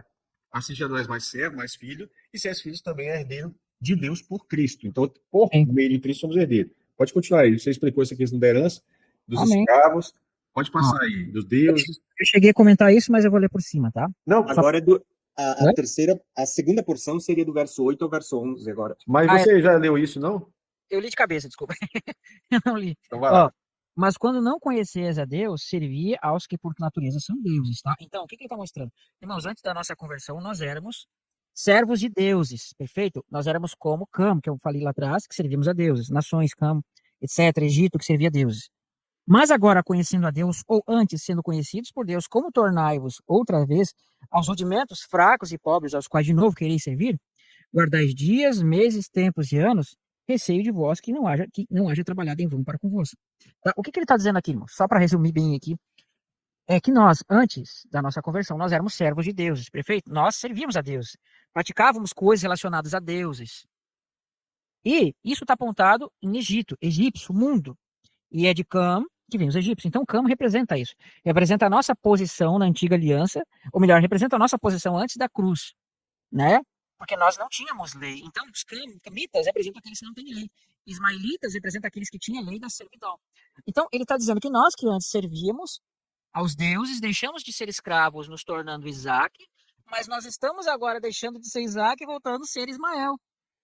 Você sai de uma escravidão que você servia a deuses, você se torna livre, agora você deixa de ser livre e você volta para a primeira aliança para ser como Ismael. Tá? É isso que ele está dizendo aqui. Poxa, vocês estavam lá servindo aos deuses, caíram na liberdade agora por meio de Cristo, agora vocês querem voltar para a servidão da primeira aliança? Isso é os rudimentos. Então ele fala, guardar dias, meses, festas, etc, etc, tá? Aí você tem que tomar muito cuidado com o judeu messiânico. Por quê? Ele não vai explicar isso que eu expliquei para você. Ele vai dizer, tá vendo? O texto está falando de servir a Deus. Então essas festas que estão aqui, esses tempos, não tem nada a ver com as festas de Deus, mas está falando das festas dos deuses. Olha a cabeça deles. Não é isso que Paulo está falando. Por quê? Porque eles adulteram a palavra.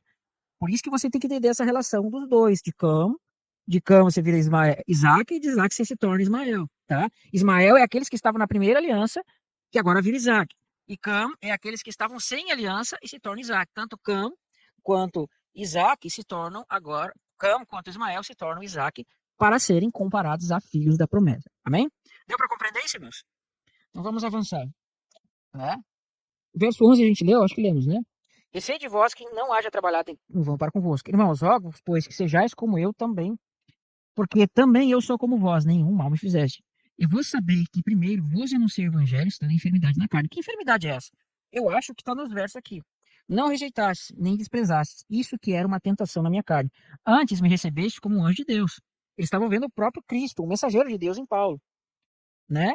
Um anjo de Deus como Jesus Cristo mesmo. Qual logo foi a vossa bem-aventurança? Porque vos dou testemunho que, se for possível, arrancarei os vossos olhos e vos darei. Eu, irmão, tenho leve impressão de que a enfermidade na carne de Paulo tem a ver com os olhos.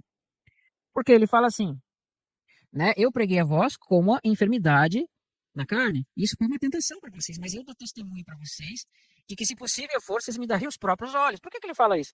Que na minha concepção dá a entender de que Paulo tinha algum problema nos olhos. Por mais que ele tenha sido curado, ele ainda tinha alguma coisa, talvez pela idade, não sei. Porque você vai ver que quando está lá em Atos, lá, e aí dá uma bofetada nele, e você vê que ele fica meio enfurecido ali, ele fala assim, ó, parede branqueada, acaso vocês não julgam os homens? Ele fala, olha, esse é o sumo sacerdote. Ah, irmãos, eu não vi que era o sumo sacerdote. Ele entendeu, irmão, você vê que ele estava com os olhos meio com dificuldade de enxergar o sumo sacerdote. Então, provavelmente, ele tinha uma dificuldade nos olhos aqui. Isso talvez tenha sido a tentação ali para os Gálatas. Então, literalmente, ele está dizendo, olha, se fosse possível, vocês iam fazer um transplante de óleo para mim, né? Pode ser essa interpretação? Pode, mas eu não tenho como provar isso. Amém? Vocês querem fazer um comentário, irmão, sobre isso ou avançamos aqui? Quer fazer, Thiago? Avançamos? Não, pode avançar até o verso 11, ele pode avançar. Verso 11 ou 16? O 16? Não, vai avançando. Pode ir para frente, porque a gente precisa chegar lá em Sara e Agar, né? Ó, fiz-me acaso o vosso inimigo dizendo a verdade? Eles, quem, né, esses judeus que entraram lá, eles têm zelo por vós, né? Não como convém, mas querem vos excluir-vos para que vós tenhais zelo por eles. E é bom ser zeloso, mas sempre do bem. E não somente quando estou presente convosco. Meus filhinhos, por quem de novo sinto as dores de parto, ou seja, ele está sofrendo, né? Até que Cristo seja formado em vós. Eu também quisera agora, né, presente convosco, mudar a minha voz, porque estou perplexo a vosso respeito. Você quer fazer uma explicação sobre o verso 21? Aqui a gente vai entrar um pouquinho mais, né? Você quer fazer, Thiago? Ou espaço? Eu falei, ó. Dizei-me os que quereis estar debaixo da lei. Vocês não ouvem a lei, né? Vós não ouvis a lei. Então, assim, ele tá questionando, porque o contexto da carta aos Gálatas e Romanos é o mesmo. A carta aos Romanos, inclusive, foi todinha escrita para responder a um judeu, não um específico, mas um judeu típico, que questionava por que os gentios estão participando das promessas de Abraão, sendo que eles não estão guardando a circuncisão. Aqueles fariseus, né, que estavam ali debatendo com Paulo lá em Atos 15, por exemplo. Então, aí ele está falando, diga para mim, vocês que querem estar debaixo da lei, vocês que querem a circuncisão, que é o principal ponto. Ele estava debatendo aqui, que é as obras da lei.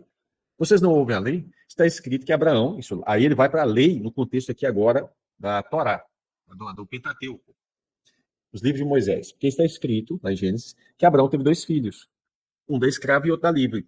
Ele já começa aqui, a partir disso. Ou seja, se Abraão teve 2 filhos, será que os 2 filhos são considerados iguais?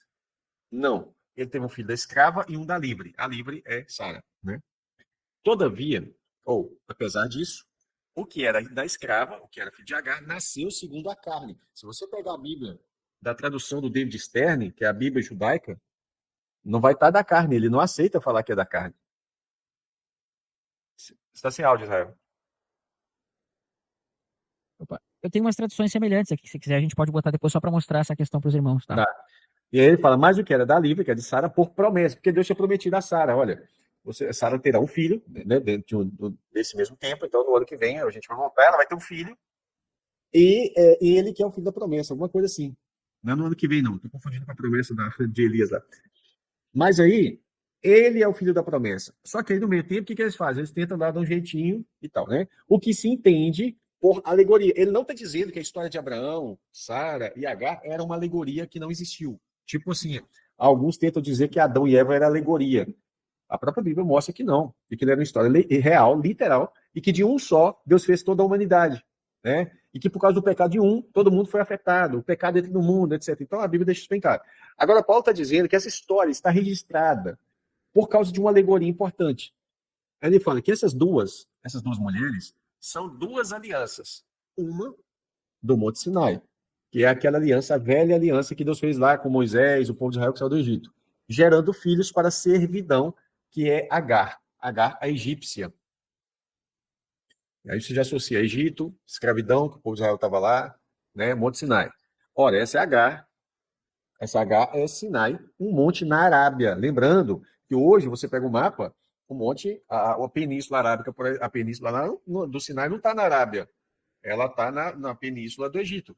É na Península chamada do Sinai mesmo. Só que, detalhe, hein, pouca gente sabe disso. Na época de Paulo, no Império Romano, toda aquela região chamava-se Arábia. E era Arábia Pétrea, se eu não me engano. Tá? Mas ainda que você considere o Monte Sinai do outro lado, onde é a Arábia Saudita hoje, não vai fazer a menor diferença. É na Arábia do mesmo jeito. Que corresponde a... Olha para você ver, Agar, que é a mãe, é a escrava egípcia, a mãe de Ismael, é o Monte Sinai, ou seja, é a antiga aliança, um monte na Arábia, não nos territórios árabes, que corresponde a Jerusalém, que agora existe. Isso é Jerusalém terrena, que agora existe, pois é escrava com seus filhos. Por que ele fala isso? O templo ainda estava de pé. E todo aquele ritual que acontecia em volta do templo, as cerimônias do culto, que era o sacrifício de animais, eles estavam ignorando a morte do Filho de Deus na cruz. Então eles estavam debaixo de servidão e nada daquilo estava valendo nada. Literalmente estava valendo nada. Estava sem valor nenhum. Ou seja, a Jerusalém terrena, ela estava considerada como Egito. Aliás, lá em Apocalipse 11, a Jerusalém atual é chamada de Egito e Sodoma. Sodoma e Egito. Né? Apocalipse 11, se eu não me engano, verso 8. Mas a Jerusalém de cima, a Jerusalém que é de cima, isso é a Nova Jerusalém, é livre, ou seja, é Sara. Aí eu lembro de um texto, lá em Hebreus 13, falando sobre isso, 12 ou 13.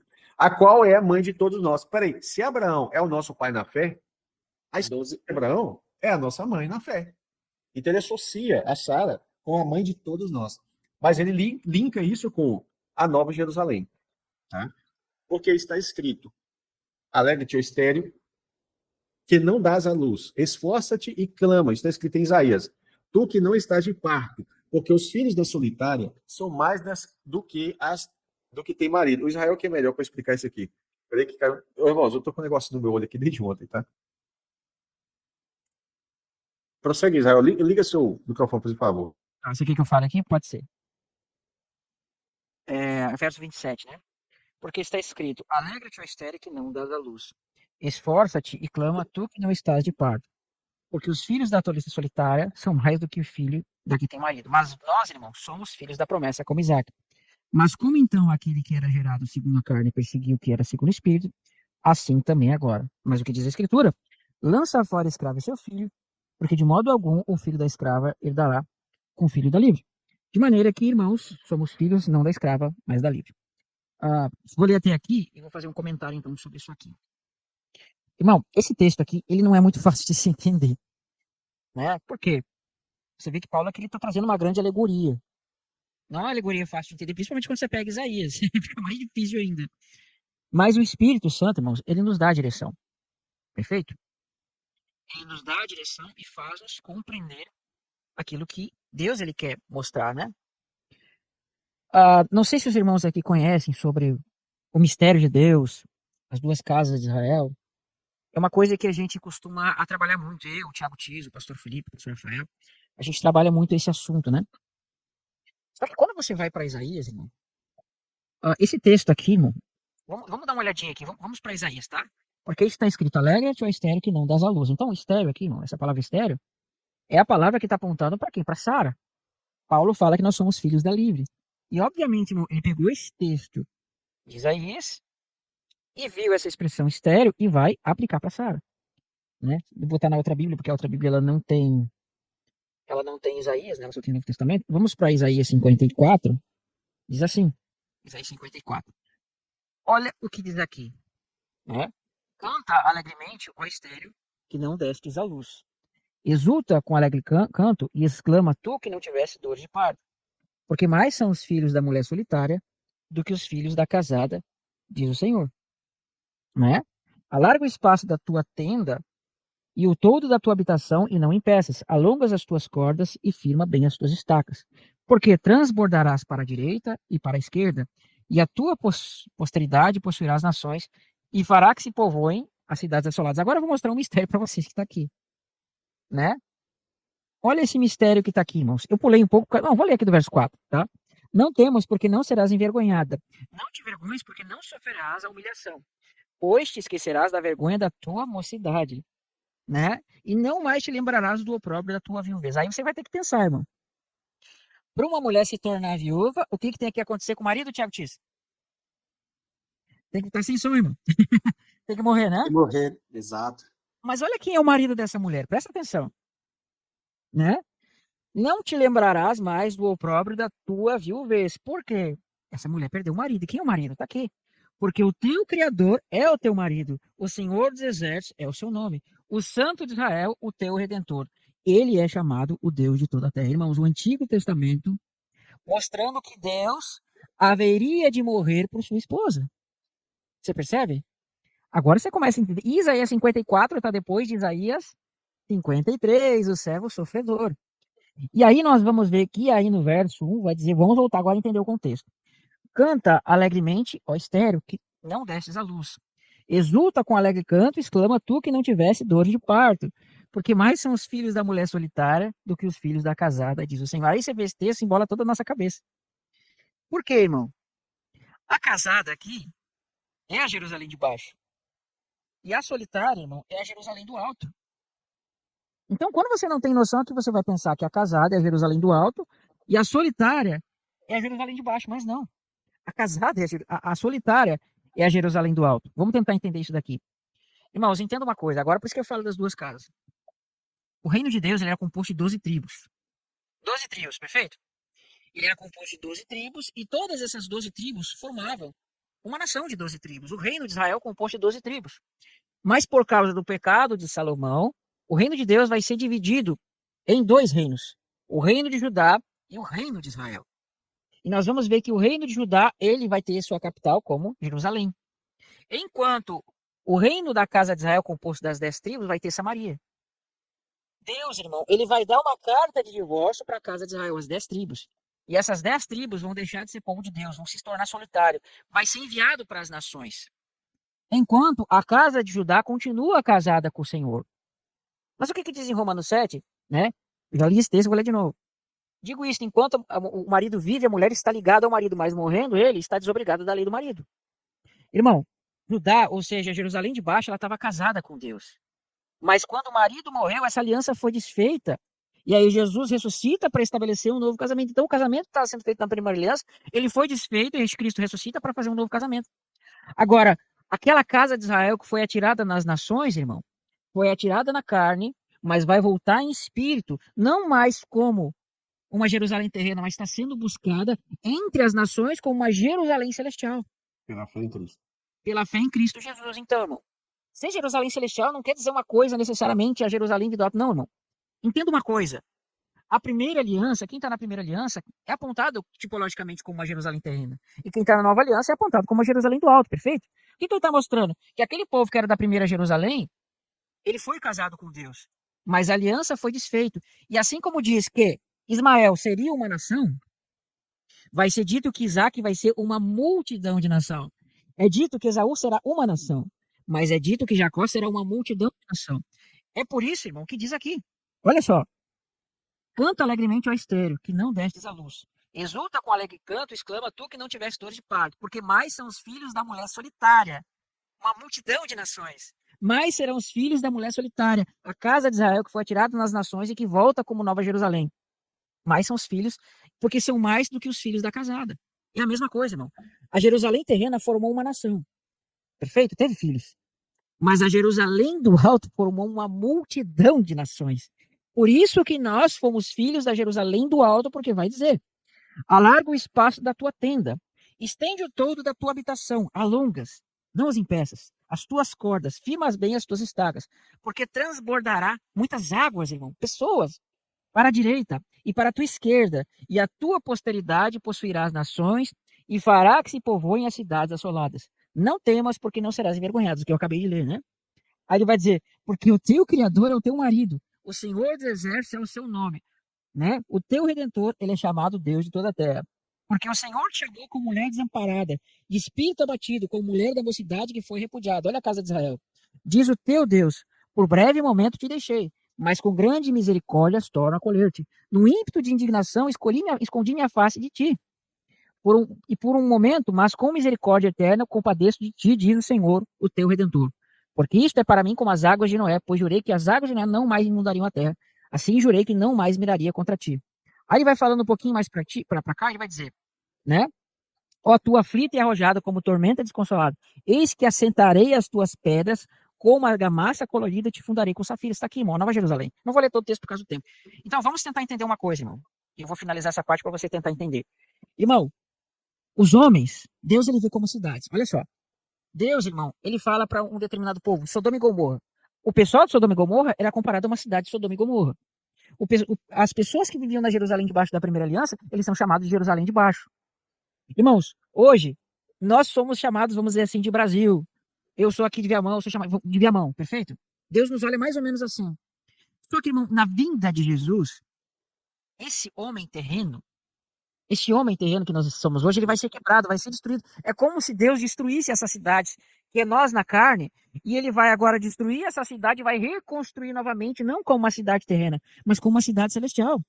Jesus, ele fala assim, né? Destruir esse templo e eu reconstruirei ao terceiro dia. Ou seja, Cristo era apontado na sua carne como sendo uma tipologia, como sendo uma relação com Adão terreno. Quando ele morreu, é como se esse Adão terreno fosse desfeito e ele ressuscita nessa construção novamente, sendo edificada com um Adão celestial. Assim também é com nós. Nós vamos ser demolidos desse Adão terreno pela nossa morte e vamos pela ressurreição ser construído como? Como está ali, com safiras, né, com argamassa colorida, fundamentos de safira, seremos, irmão, a Jerusalém celestial do Senhor. Amém? E essa Jerusalém celestial vão ter filhos de todas as nações. Vamos continuar lá, então, irmãos? É interessante que nesse texto de Isaías, Deus começa falando de mulher e termina falando de cidade. Da mesma forma, lá em Gálatas, ele está falando de duas mulheres representando alianças, mas que representam duas cidades, terrena e celestial, né? Exatamente.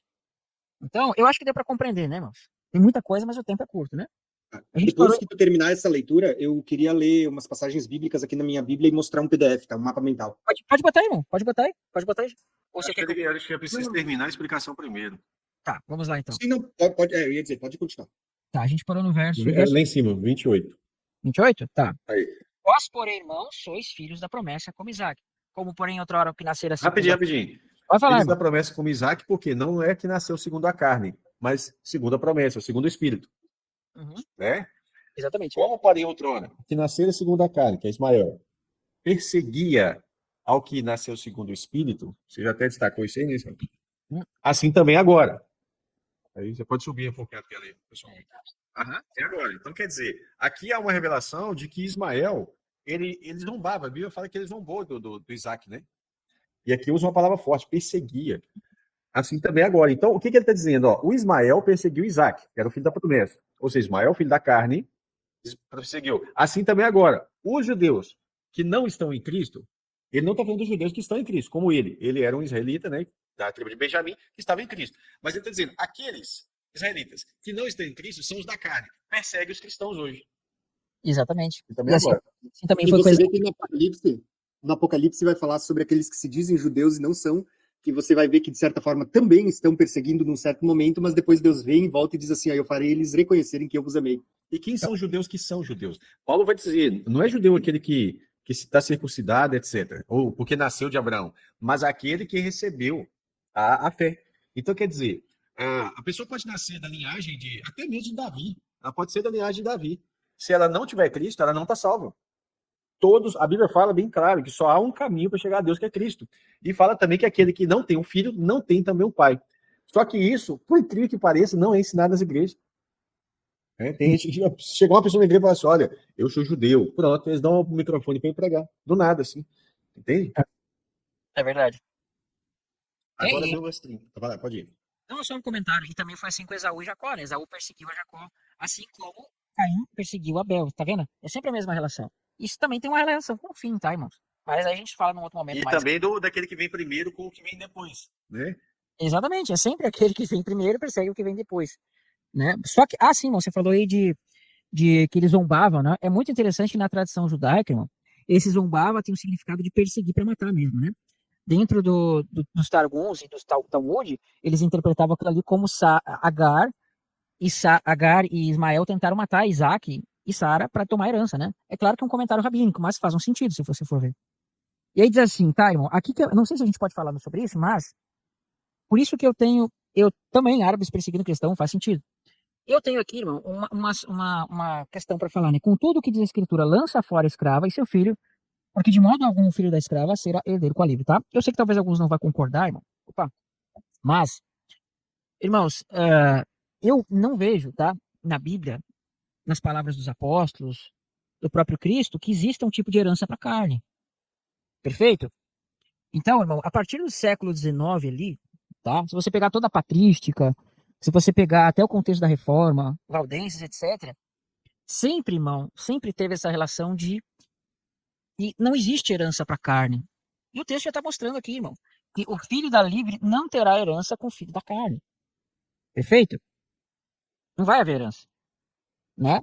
Tanto que nós vemos que as alegorias elas mostram isso, né? Nós vemos que Agar foi tirada quando Isaac ele foi desmamado. E ser desmamado representa o quê? Uma maturidade. Quando Isaac ele foi desmamado, Agar e Ismael foram lançados para o deserto. E o deserto, irmão, você vê que é a mesma habitação de Esaú, porque Isaac ele foi abençoado, Jacó, perdão, ele foi abençoado com a fartura da terra, com mosto, com orvalho e tudo que é tipo de coisa boa relacionada à plantação. Mas Esaú ele não recebeu a bênção, pelo contrário, ele recebeu a maldição porque foi rejeitado. Diz que ele vai viver da sua espada, é isso, né? Não estou me confundindo com Ismael. Que ele vai viver da sua espada contra os seus irmãos e a sua habitação vai ser nos lugares não férteis da terra, tá? Lugares não férteis da terra. E ele vai viver da sua espada. Aí quando você vai para o livro de Obadias, irmão, aqui é uma revelação mais forte. O livro de Obadias, Deus ele está contendendo contra Esaú. Ele está contendendo contra Esaú e mostrando que Esaú é aquele que se levanta contra o seu irmão. Ele dizia assim: e quando o inimigo entrava pelas portas, tu zombava do teu irmão. E aí você vai ver que ele vai falar da angústia de Jacó, tá? Então Esaú tem essa característica mais escatológica, mas que está apontada para aqueles que profanaram a herança e perseguiram os irmãos. Ok? Então você vê que Ismael é aquele que está sendo mandado embora e Esaú é aquele que é odiado por Deus. Então, irmão, a gente não consegue ver uma herança para a carne. Porque a promessa para Esaú não é herança. Porque quem tomou a herança foi Jacó. A promessa para Ismael não é herança, é ser servo, né? Mas o que diz? Lança fora a escrava, porque de modo algum filho da serva herdará com o filho da livre.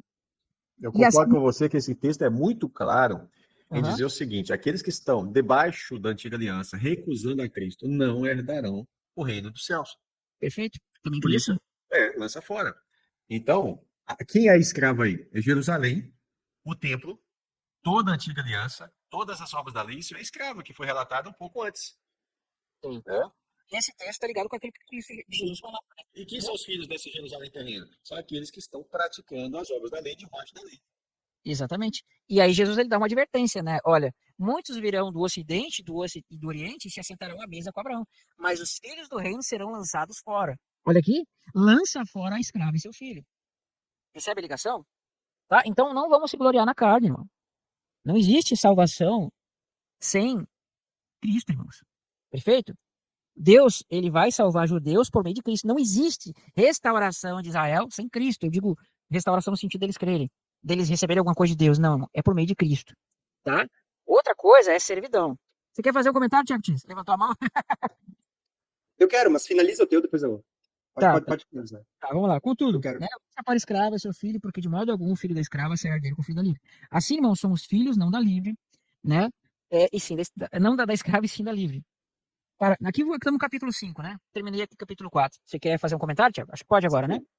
Tá. Uhum. Então, assim, ó, o que eu quero comentar com vocês? Eu vou colocar uma Bíblia minha aqui, só porque eu já separei os 3 textos para ganhar tempo, e depois eu vou colocar um PDF para vocês entenderem o contexto de tudo que o Israel e o pastor Felipe explicaram agora. Às vezes uma imagem ajuda a clarear bastante, tá? Você vai ter que ter na sua mente um paralelo entre Abraão, Agar, Sara, Ismael e Isaac, escravo, livre, Jerusalém de baixo, Jerusalém de cima, a primeira aliança, a nova aliança, e tudo isso. Faça esse mapa na sua mente, que depois eu vou mostrar um mapa para vocês. Mas, nesse momento, o que eu quero que vocês entendam é o seguinte, olha só. Eu vou colocar minha Bíblia aqui, e eu quero que vocês percebam que o que Paulo está falando aqui não é uma heresia da parte de Paulo, ou alguma coisa que Paulo estava inventando. Por quê? Às vezes eu vejo alguns, principalmente talvez na linha de alguns judeus messiânicos e tudo mais, aonde eles tentam negar o ensino de Paulo e querer ficar apenas com o ensino de Jesus. Mas vocês vão perceber que o próprio Jesus também ensinou, igual a Paulo estava ensinando aos Gálatas, a mesma coisa. Então, olha só, eu separei aqui alguns textos. Primeiramente, grave um texto que eu vou citar para vocês e depois eu vou ler essas porções. Primeiro, você lembra quando Jesus conversa com Nicodemos? É uma das passagens mais lindas do Novo Testamento. E Jesus diz a Nicodemos assim, ó, que necessário é nascer de novo. Por quê? Vocês lembram? Porque aquele que é nascido da carne é carne, mas aquele que é nascido do Espírito é Espírito. E são esses os que o Pai está procurando, aqueles que nascem de novo e podem adorá-lo em espírito e em verdade. Veja que Jesus vai falar no início do Evangelho de João sobre aqueles que são nascidos da carne, ou seja, estão debaixo da primeira aliança, estão debaixo da escravidão, e isso não inclui só o povo judeu, mas todos os que nasceram da carne e ainda não creram em Cristo estão debaixo da carne. Né? Não se resume apenas ao povo judeu, apenas a Israel, mas a todos que estão debaixo do pecado. Só que Jesus vai falar do novo nascimento e que quando você nasce de novo, o seu espírito é gerado e agora você é espírito. Né? Porque não nasceu da vontade de homens, mas da vontade de Deus. Está lá em João, capítulo 3, né? Olha que interessante, veja que Jesus já ensinava sobre os que são da carne e os que são espírito. Aí, quando a gente chega no Evangelho de João, capítulo 8, os judeus vão chegar até Jesus e vão questionar ele. E olha que lindo isso. Guarda essas expressões, carne, filhos de Abraão, escravos, pecado, livre. Porque todos esses termos que Jesus ensinava é o que Paulo acabou de falar no texto que Israel leu. Os filhos da escrava, os filhos da livre. Né? Olha só o que é dito em João, no capítulo 8. Verso 31. Com quem que Jesus está falando? Ó? Com os judeus. Ele diz assim, ó. Disse, pois, Jesus aos judeus. Ele diz que haviam crido nele, creram nele. Se vós permanecerdes na minha palavra, sois verdadeiramente meus discípulos. Então, com quem Jesus está falando? Com os judeus. Agora, olha o que ele vai dizer. Conhecereis a verdade vos libertará. Todas as igrejas citam essa passagem. Conhecereis a verdade vos libertará. Mas as pessoas tiram do contexto e não veem o que está escrito embaixo. Olha o que Jesus vai dizer embaixo, assim, ó. Ele diz assim, ó, que os judeus responderam para Jesus, pô, mas a gente precisa ser livre do quê? A gente já é livre, né? E os judeus vão responder para Jesus, vão dizer assim, ó, responderam-lhes, nós somos descendência de Abraão, jamais fomos escravo de alguém. Primeiro, já é uma mentira, né? Porque eles foram libertos do Egito, onde estavam debaixo da escravidão, né? Então eles foram escravos. Mas só que Jesus não está se referindo a isso, mas olha só o que Jesus vai falar, tá? Então, os judeus dizem, gente, a gente é descendente de Abraão, nós não somos escravos de ninguém. Né? Como podes dizer tu, sereis livre? São os mesmos usados em Gálatas, descendência de Abraão, escravos e livres. Né? Aí ele vai dizer assim, ó, replicou-lhe Jesus, em verdade vos digo, que todo o que comete pecado é escravo do pecado. Perceba que quando a gente fala da primeira aliança, eles estão debaixo de escravidão. Por quê? Porque a primeira aliança não tinha poder de fazer com que eles vencessem o pecado, de anular a eficácia ou o poder do pecado sobre a carne. Né? O máximo que ela podia fazer é encobrir o pecado, mas as pessoas não conseguiam vencer o pecado. Então veja que quando a gente fala das obras da lei, a gente não está falando contra a lei de Moisés, a gente não está falando contra quem ensina essas coisas ou os ensinos, a gente não está abolindo a Torá, mas é muito claro nas escrituras que a lei não tinha poder de subjugar o pecado, e por isso todo mundo que estava debaixo da lei não conseguia vencer o pecado, e por isso estava debaixo de maldição. Eles eram escravos da lei? Não, eles eram escravos do pecado. E a lei não conseguia fazer com que eles vencessem isso. Então ele diz assim, ó, todo que comete pecado é escravo do pecado. E o escravo não fica para sempre na casa. Lembra quando o Israel leu? Lança fora o escravo, porque ele não vai herdar com a livre? Jesus já tinha dito isso antes de Paulo.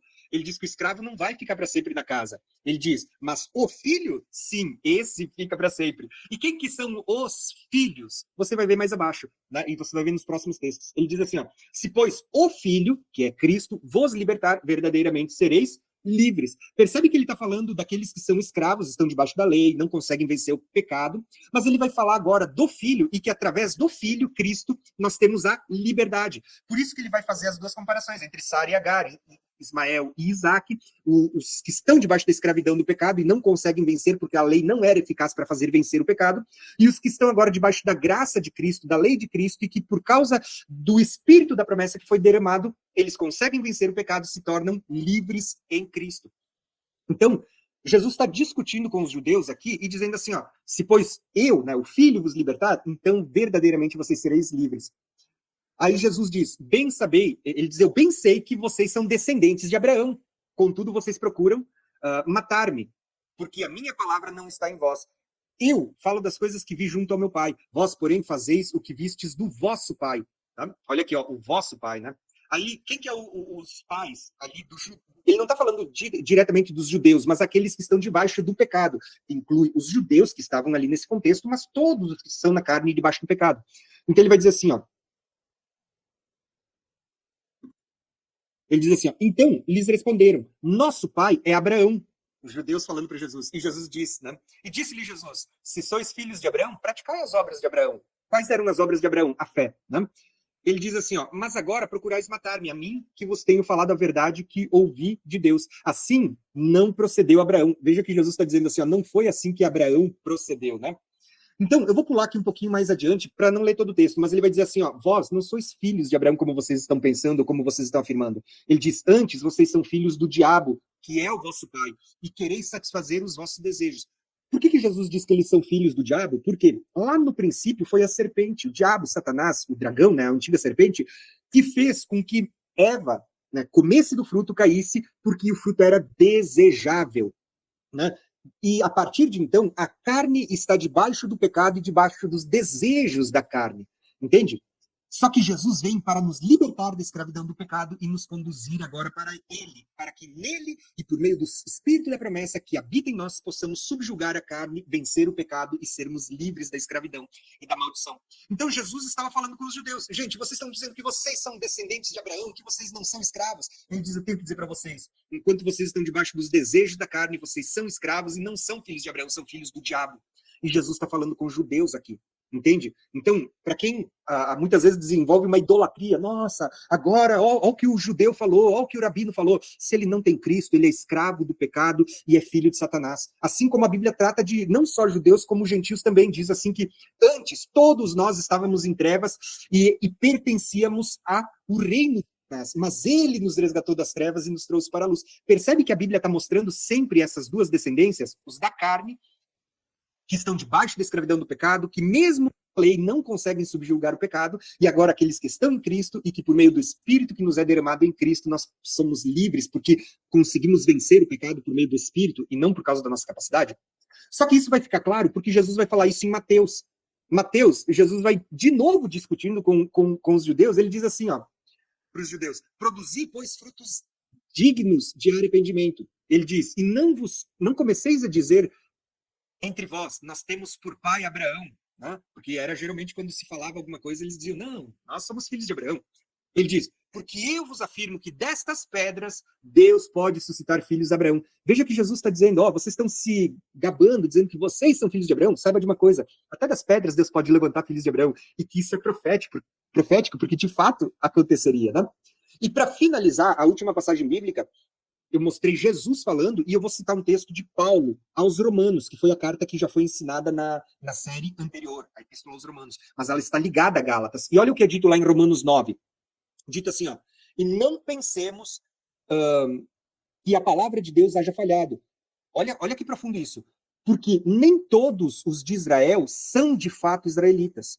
O que Paulo está dizendo aqui? O mesmo que Jesus diz agora. Não é só porque vocês são descendentes de Abraão que vocês são filhos de Abraão. Né? Pelo contrário, vocês não praticam as obras deles, vocês são filhos do diabo, né? Vocês ainda estão na carne e são escravos do pecado. Então, olha só, Paulo diz assim, ó, nem todos os de Israel são de fato israelitas, nem todos, por serem descendentes de Abraão, são todos os seus filhos. Paulo está dizendo, não é porque vocês são descendentes de Abraão segundo a carne que de fato vocês são filhos de Abraão, mas Paulo vai citar a promessa, em Isaque será chamada a tua descendência. Por que Isaac? Porque Isaac não é o filho da carne, é o filho da promessa, como a gente acabou de ler em Gálatas, capítulo 4. Então ele vai dizer assim, ó, isso é o que isto é, estes filhos de Deus, não propriamente os da carne, mas deve ser considerado como os descendentes dos filhos da promessa.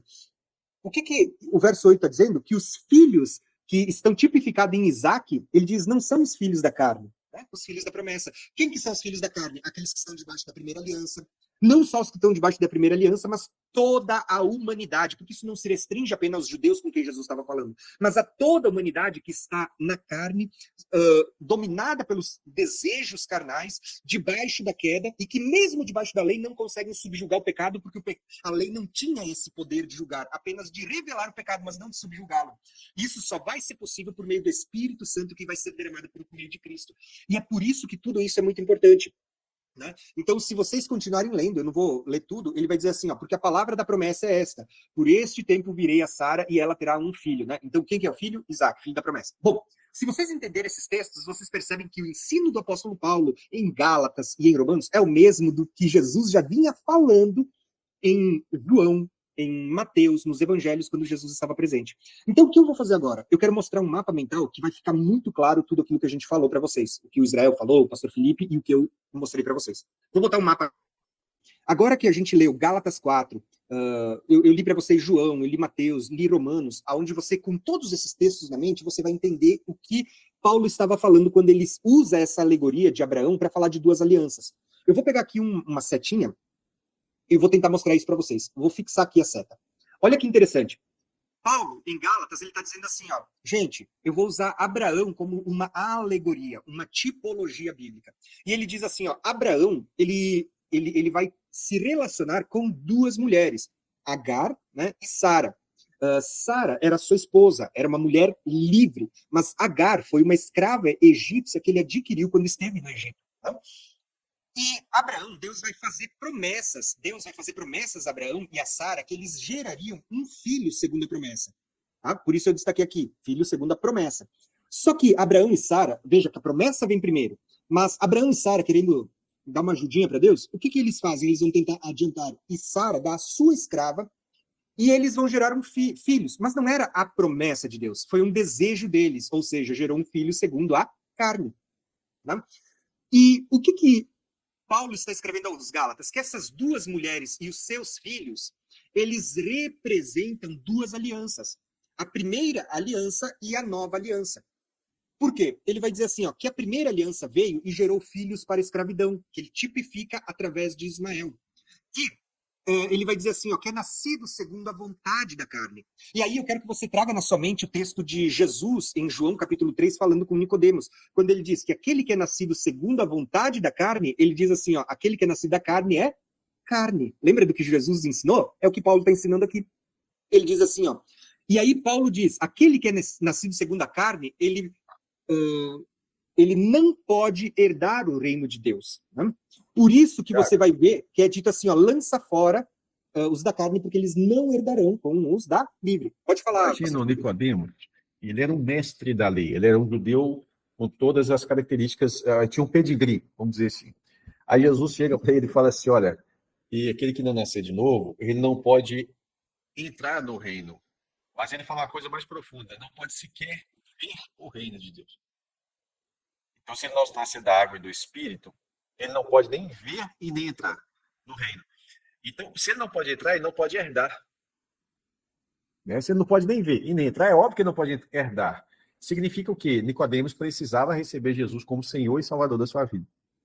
Ali você tem muita revelação, porque não há um judeu, desconsiderando, tá, a questão da fé, mas não há um judeu que tenha maior autoridade para falar assim, se a gente for falar o topo do topo do topo, estava lá Nicodemos. Tá? E esse ainda precisava receber a Cristo como Senhor e Salvador. É óbvio. Né? Então, assim, uma vez recebido, Nicodemos herda o reino, vê o reino, entra no reino pela fé em Cristo. Do contrário, todo o conhecimento que ele tinha, toda a posição que ele tinha, não faria a menor diferença. E é por isso que você vê que o que Jesus fala a Nicodemos é o mesmo que Paulo está falando na carta de Gálatas e que o Israel acabou de explanar, que os filhos da escrava, aqueles que estão debaixo da carne, não vão herdar junto com os filhos da livre, que é o que está sendo falado a Nicodemos. Você não pode ver o reino de Deus, aquele que é carne. Né? Então, você consegue entender esse paralelo? Por isso que Paulo, quando ele usa essas duas mulheres para falar de alegorias, ele vai ligar Agar e Ismael com a Jerusalém de baixo, que hoje existe, que é escrava junto com seus filhos. E ele vai ligar também a primeira aliança e ao Monte Sinai, que é onde a primeira aliança foi selada, aonde houve o primeiro Pentecostes, mas a lei, ela gerou medo naquele povo. E o povo disse, não, mas a gente não quer ouvir Deus, não. Né? O segundo Hebreus diz que era tão terrível que o povo teve medo. Até Moisés ficou atemorizado. E a lei vai para onde? Em 2 tábuas de pedra. Né? E o que acontece? O povo que deveria estar casando com Deus, porque ali foi selada uma aliança, um casamento, ele se tornou escravos pela lei. Né? Por quê? Porque a lei não tinha poder de subjugar o pecado. Né? Por isso que Jesus diz a eles em João capítulo 8, vocês dizem que vocês são filhos de Abraão, mas vocês continuam sendo escravos do pecado. Né? E se vocês são escravos do pecado, sujeitos aos desejos da carne, vocês são filhos do diabo. Entende? É isso que Jesus está falando para eles. Porque eles continuavam filhos da escravidão. Por quê? Porque se a mãe era escrava, ela gera filhos que são escravos, estão debaixo de escravidão. Né? Então, toda a primeira aliança, você vê que ela vem, ela não é inútil. Né? Paulo vai falar isso em Gálatas, acho, capítulo 2, 3. Ele está dizendo assim que a lei ela tinha um porquê. Ela tinha a capacidade de revelar a incapacidade humana, revelar o pecado, mostrar o erro. Porém, ela não tinha o poder de nos ajudar a subjugar, a vencer o pecado. Então, todos aqueles que estavam debaixo da lei continuavam debaixo de maldição. E se estão debaixo de maldição, a Bíblia diz assim que eles estão debaixo de morte. Né? E aqueles que estão debaixo da lei, estão debaixo do poder da morte, estão na carne, estão debaixo do pecado. E a Bíblia diz assim que eles não podem herdar o reino dos céus. Jesus disse isso a Nicodemos, aquele que é nascido da carne não pode herdar o reino. Por isso, Paulo vai escrever em Gálatas, lança aqueles que estiverem na carne, porque eles não vão herdar com a livre. É muito claro o ensino, gente. Só que você percebe que Abraão, aqui avançado em dias, barba branquinha, né? A minha tá com barba branquinha. Você vê que Abraão, ele é uma figura de Deus, né? E aqui você tem a figura das duas alianças, e você tem a figura dos filhos gerados em cada uma dessas alianças. Agar, a escrava, gerando filhos para a escravidão, que não podem herdar o reino, porque aquele que é nascido da carne é carne, e quem é da carne não herda o reino, por isso é lançado fora. E agora você tem Abraão e Sara, que no tempo determinado, conforme a gente já explicou, eles agora, Cristo vai vir, eles vão gerar o Ismael, e Ismael, ele é Cristo. Tá? Ismael, lembrem, Ismael é uma figura de Cristo. Porque quando Deus dá Ismael... Isaac. Isso, obrigado. Então, só corrigindo, né? No tempo determinado agora, de cumprir a promessa, por isso que a gente falou primeiro sobre os tempos determinados, Abraão e Sara, eles vão conceber a Isaac. E você percebe que Isaac, ele é Cristo. Sempre ele é uma figura de Cristo. Depois eu vou mostrar um próximo slide e você vai perceber quão perfeito é essa figura. Então, Abraão e Sara, eles vão gerar a Isaac, que é Cristo, o descendente. O descendente de Abraão, ele é tipificado em Isaac, mas a realidade apontava para Cristo. Tanto que eu botei aqui uma seta apontando para Cristo. Né? E você percebe que Isaac, ele não foi gerado segundo a vontade da carne. Até porque, vamos ser sinceros, 100 anos aqui e 90 anos aqui, a carne já estava morta desse momento. Não tinha mais muito desejo, não. Ao ponto do autor de Hebreus dizer no capítulo 11 e no capítulo 12 sobre Abraão e Sara, dizendo que até as carnes já não levantava mais nada, estava tudo mortinho. Né? Falando uma linguagem bem clara, né? A Bíblia diz assim, ó, que ao ponto de que agora vai acontecer um milagre, tanto em Abraão, né, que já não estava mais funcionando nada, como em Sara, onde a Bíblia diz que desde o princípio ela era estéril. Como é que uma mulher estéril e que já tinha cessado o que é comum nas mulheres podia gerar um filho? Você percebe que Isaac ele é um milagre sendo gerado aqui? E você percebe que esse Isaac é o mesmo que acontece com Cristo, que ele é gerado segundo um milagre, né, nascimento de uma virgem? Então, você percebe que aqui, esse Isaac é uma figura que está apontando para Cristo. Só que Paulo vai além, porque ele vai dizer que Sara representa a mãe daqueles que apontam para Jerusalém do alto. Assim como Agar era Jerusalém terrena, você vai ver que Sara é a Jerusalém de cima. Isso você vai encontrar lá em Hebreus capítulo 12, 22, se não me falha a memória também, né? E você vai ver que agora você faz o link com João e as palavras de Nicodemos. Assim como aqui dizia que aquele que é nascido da carne é carne, você vai ver que aquele que é nascido segundo a promessa, ele vai ser gerado pelo Espírito. Por isso, as palavras de Nicodemos, aquele que é nascido do Espírito é Espírito. As palavras de Jesus a Nicodemos, né? E ele diz que aquele que é nascido do Espírito tem a vida eterna. Enquanto aqui você não pode herdar o reino de Deus, os que são da carne, aqui eles têm a promessa da vida eterna, né? Então você vê que Sara, ela já não representa mais Monte Sinai, primeira aliança, mas você vai ver o Pentecostes do Monte Sião, da nova aliança, aonde a lei não vai parar em tábuas de pedra, mas na mente e no coração, aonde Sara era livre e gera filhos, segundo o Espírito, livres do poder do pecado. E por isso nós somos livres pela graça e por meio da fé em Cristo. Então, aonde você tem a lei, aqui, debaixo da escravidão, aqui você tem a graça. Você tem o Espírito que nos conduz à vida. E esse Espírito é concedido por causa da promessa que Deus havia feito. Lembra? Aqui você tem a promessa, Isaac sendo filho da promessa, e aqui embaixo você tem o quê? A promessa, aonde vai mostrar que todos aqueles que estão em Cristo são descendentes de Abraão, e por meio do Espírito Santo são herdeiros da promessa. Ou seja, enquanto aqueles que estão em Cristo herdam tudo, aqueles que estão debaixo da carne, estão debaixo da lei, estão debaixo do pecado, eles serão lançados fora. Por isso que você vê Gálatas, tem muitas passagens de Gálatas capítulo 3 e capítulo 4, mas eu separei só duas. Gálatas 3, 7 diz assim, ó, sabeis, pois, que os que são da fé, olha aqui, os que são da fé, que são filhos de Abraão. Não são os que são da lei, os que são da carne, mas os que são da fé são filhos de Abraão. E aí, Gálatas 3:29, que a gente estudou na aula passada, diz, e se sois de Cristo, lembra, se vocês são de Cristo, vocês são descendentes de Abraão e são herdeiros segundo a promessa. Então, ó, se vocês são de Cristo, vocês são descendentes de Abraão e são herdeiros da promessa. Qual que é a promessa? Não é de reinar aqui, mas de fazer parte da Jerusalém do Alto, a Nova Jerusalém, ou um povo que tem o seu nome arrolado no livro da vida. Perceberam? E olha só, eu vou pular aqui, eu não vou falar da lei de Moisés hoje, um paralelo, mas eu quero mostrar para vocês o quão perfeito é essa figura que vem não por meio de Agar e de Ismael, mas que vem por meio de Sara e de Isaac. Olha só que interessante. Lembrem das palavras que eu falei primeiro para vocês, que Jesus, ele vem no quarto dia, na plenitude dos tempos. Né? Interessante. Se você olhar para a história de Abraão, você vai ver que Deus levanta Abraão avançado de dias, já havia gerado, a partir de Sara, Isaac, e Deus Abraão, toma o teu filho, vai para uma terra que eu vou te mostrar. Abraão pega 2 testemunhas, pega o seu filho, leva a lenha, e eles vêm até um monte que Deus mostra, o Monte Moriá, que hoje é o monte do templo, né, a esplanada do templo lá em Jerusalém.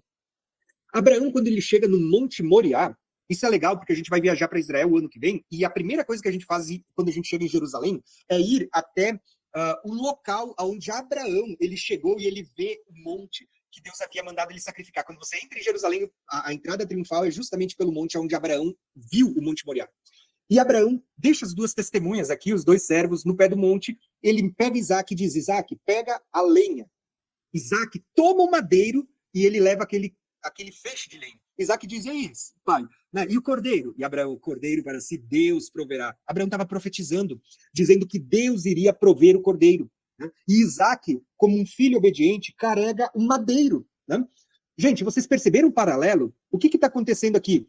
Abraão, avançado de idades, é uma figura do próprio Deus, o ancião de dias. Lembra? Ancião de dias. Fala de alguém avançado de dias, né? Que é de eternidade a eternidade.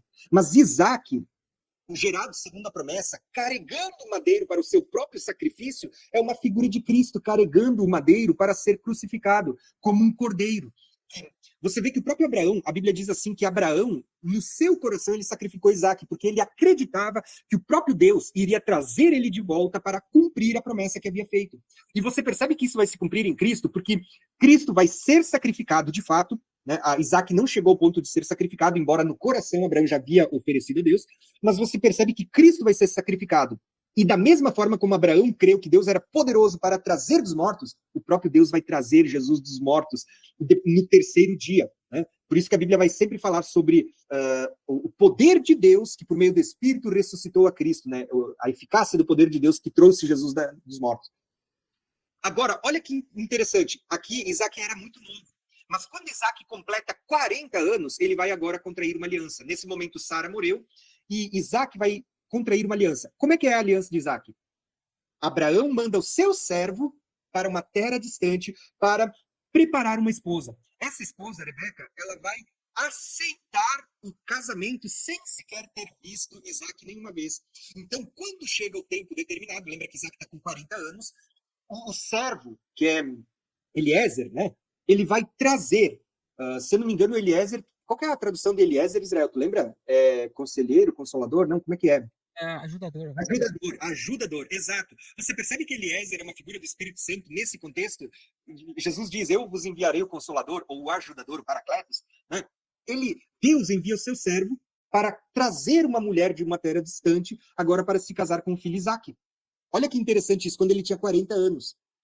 E você percebe que, da mesma forma, quando Cristo morre, ressuscita, ascende aos céus, agora o Espírito Santo, Eliezer, né, o Ajudador, ele é enviado para preparar uma noiva para trazer para Cristo, né? Não mais para Isaac, mas para Cristo. Quem que é essa noiva que está sendo preparada numa terra distante que muitas vezes não vê a face do seu noivo?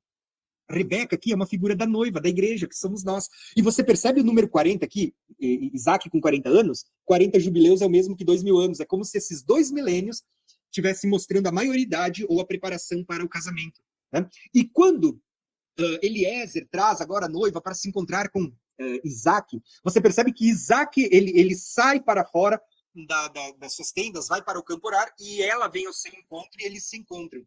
A Bíblia diz que Isaac amou ela e introduziu nas tendas de Sara. Gente, olha como profundo isso. Aonde que Isaac introduz a noiva? Na tenda de Sara, sua mãe.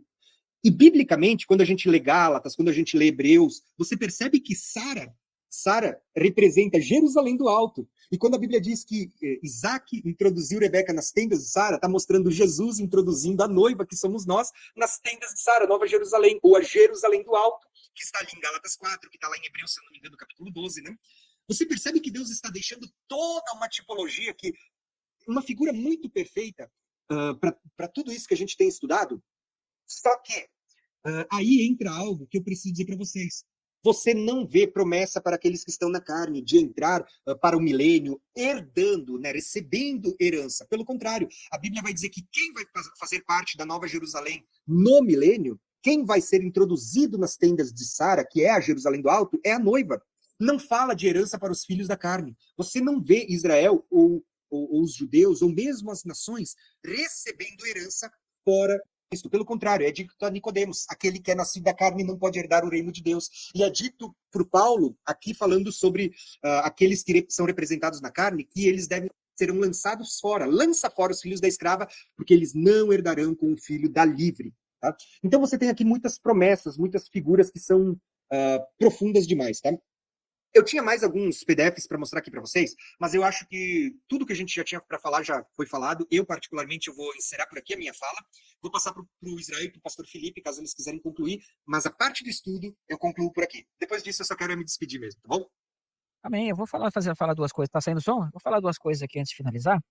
Posso botar minha tela aqui, Thiago? Não sei como é que coloca aqui. Isso, eu não sei como é que você faz aí. Então, irmão, sobre essa questão da carne, do espírito, a gente tem que atentar muito para isso, porque a escritura ela dá as tipologias, as alegorias sobre isso, né? E olha que interessante a questão da herança da carne, né? Como ela vai ser dada para os herdeiros. Porque lá em Ezequiel 46, verso 15, diz assim, isso é uma tipologia, né? Assim diz o Senhor Deus, quando o príncipe der um presente da sua herança para algum dos seus filhos, pertencerá a estes e será por possessão deles por herança, tá vendo? Quando o príncipe der, não é mesmo? Um presente da sua herança a algum dos seus filhos, pertencerá a esses para sempre, possessão deles por herança. Mas dando ele um presente da sua herança a alguns dos seus servos, tá vendo? Filhos e servos, aqui que a gente está lendo de Gálatas. Será deste até o ano da libertação, então tornará para o príncipe, porque a seus filhos, somente a eles, pertence a herança. Tá? Até aqui tá ótimo. Então o que você está vendo? Esse príncipe aqui, irmão, é Cristo. Ok?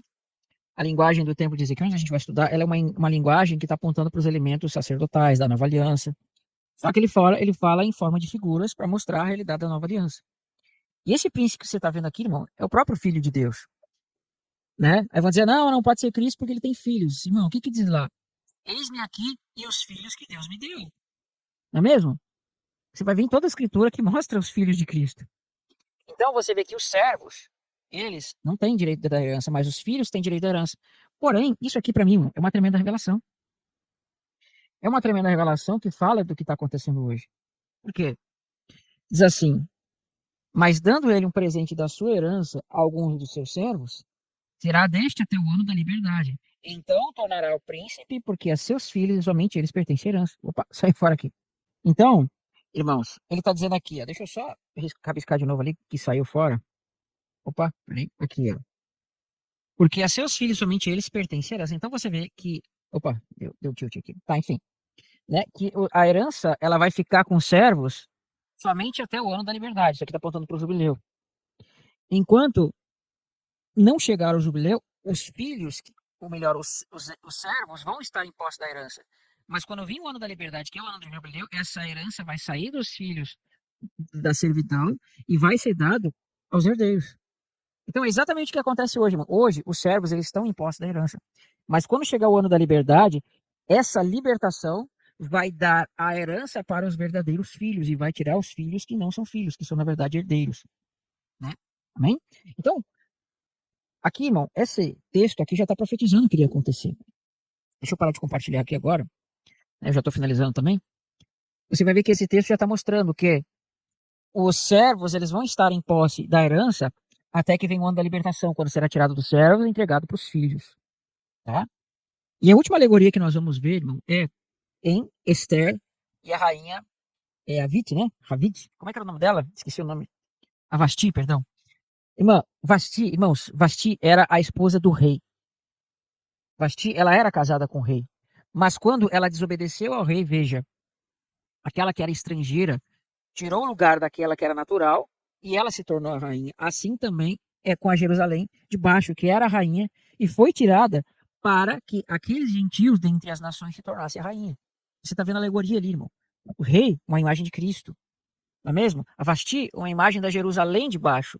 Vasti foi tirada para que Esther, aquela que vem dentre as nações, tomasse posse do reino. Tá?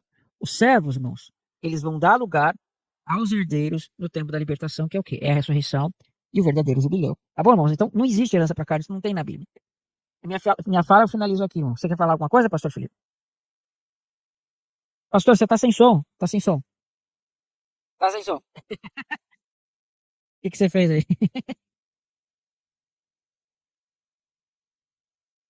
Não tem o som da webcam mesmo? Bota a webcam só para finalizar. Deve ter dado tilt no cabo aí. Aí, bem lembrado, apareceu? Aí. Agora foi, agora foi. Realmente. Agora eu descobri, o microfone estava no mudo. Não, mas você tinha botado no sem mudo e tava. Ah, no microfone, claro. Desculpa. Mas vamos lá. Sobre o Gálatas 4, esse capítulo é tão importante, essa questão de Sara e Agar. O Israel já fez um vídeo sobre isso. Eu já fiz um vídeo sobre isso. Acho que eu cheguei a fazer 2 já. Certamente o Thiago X fez também.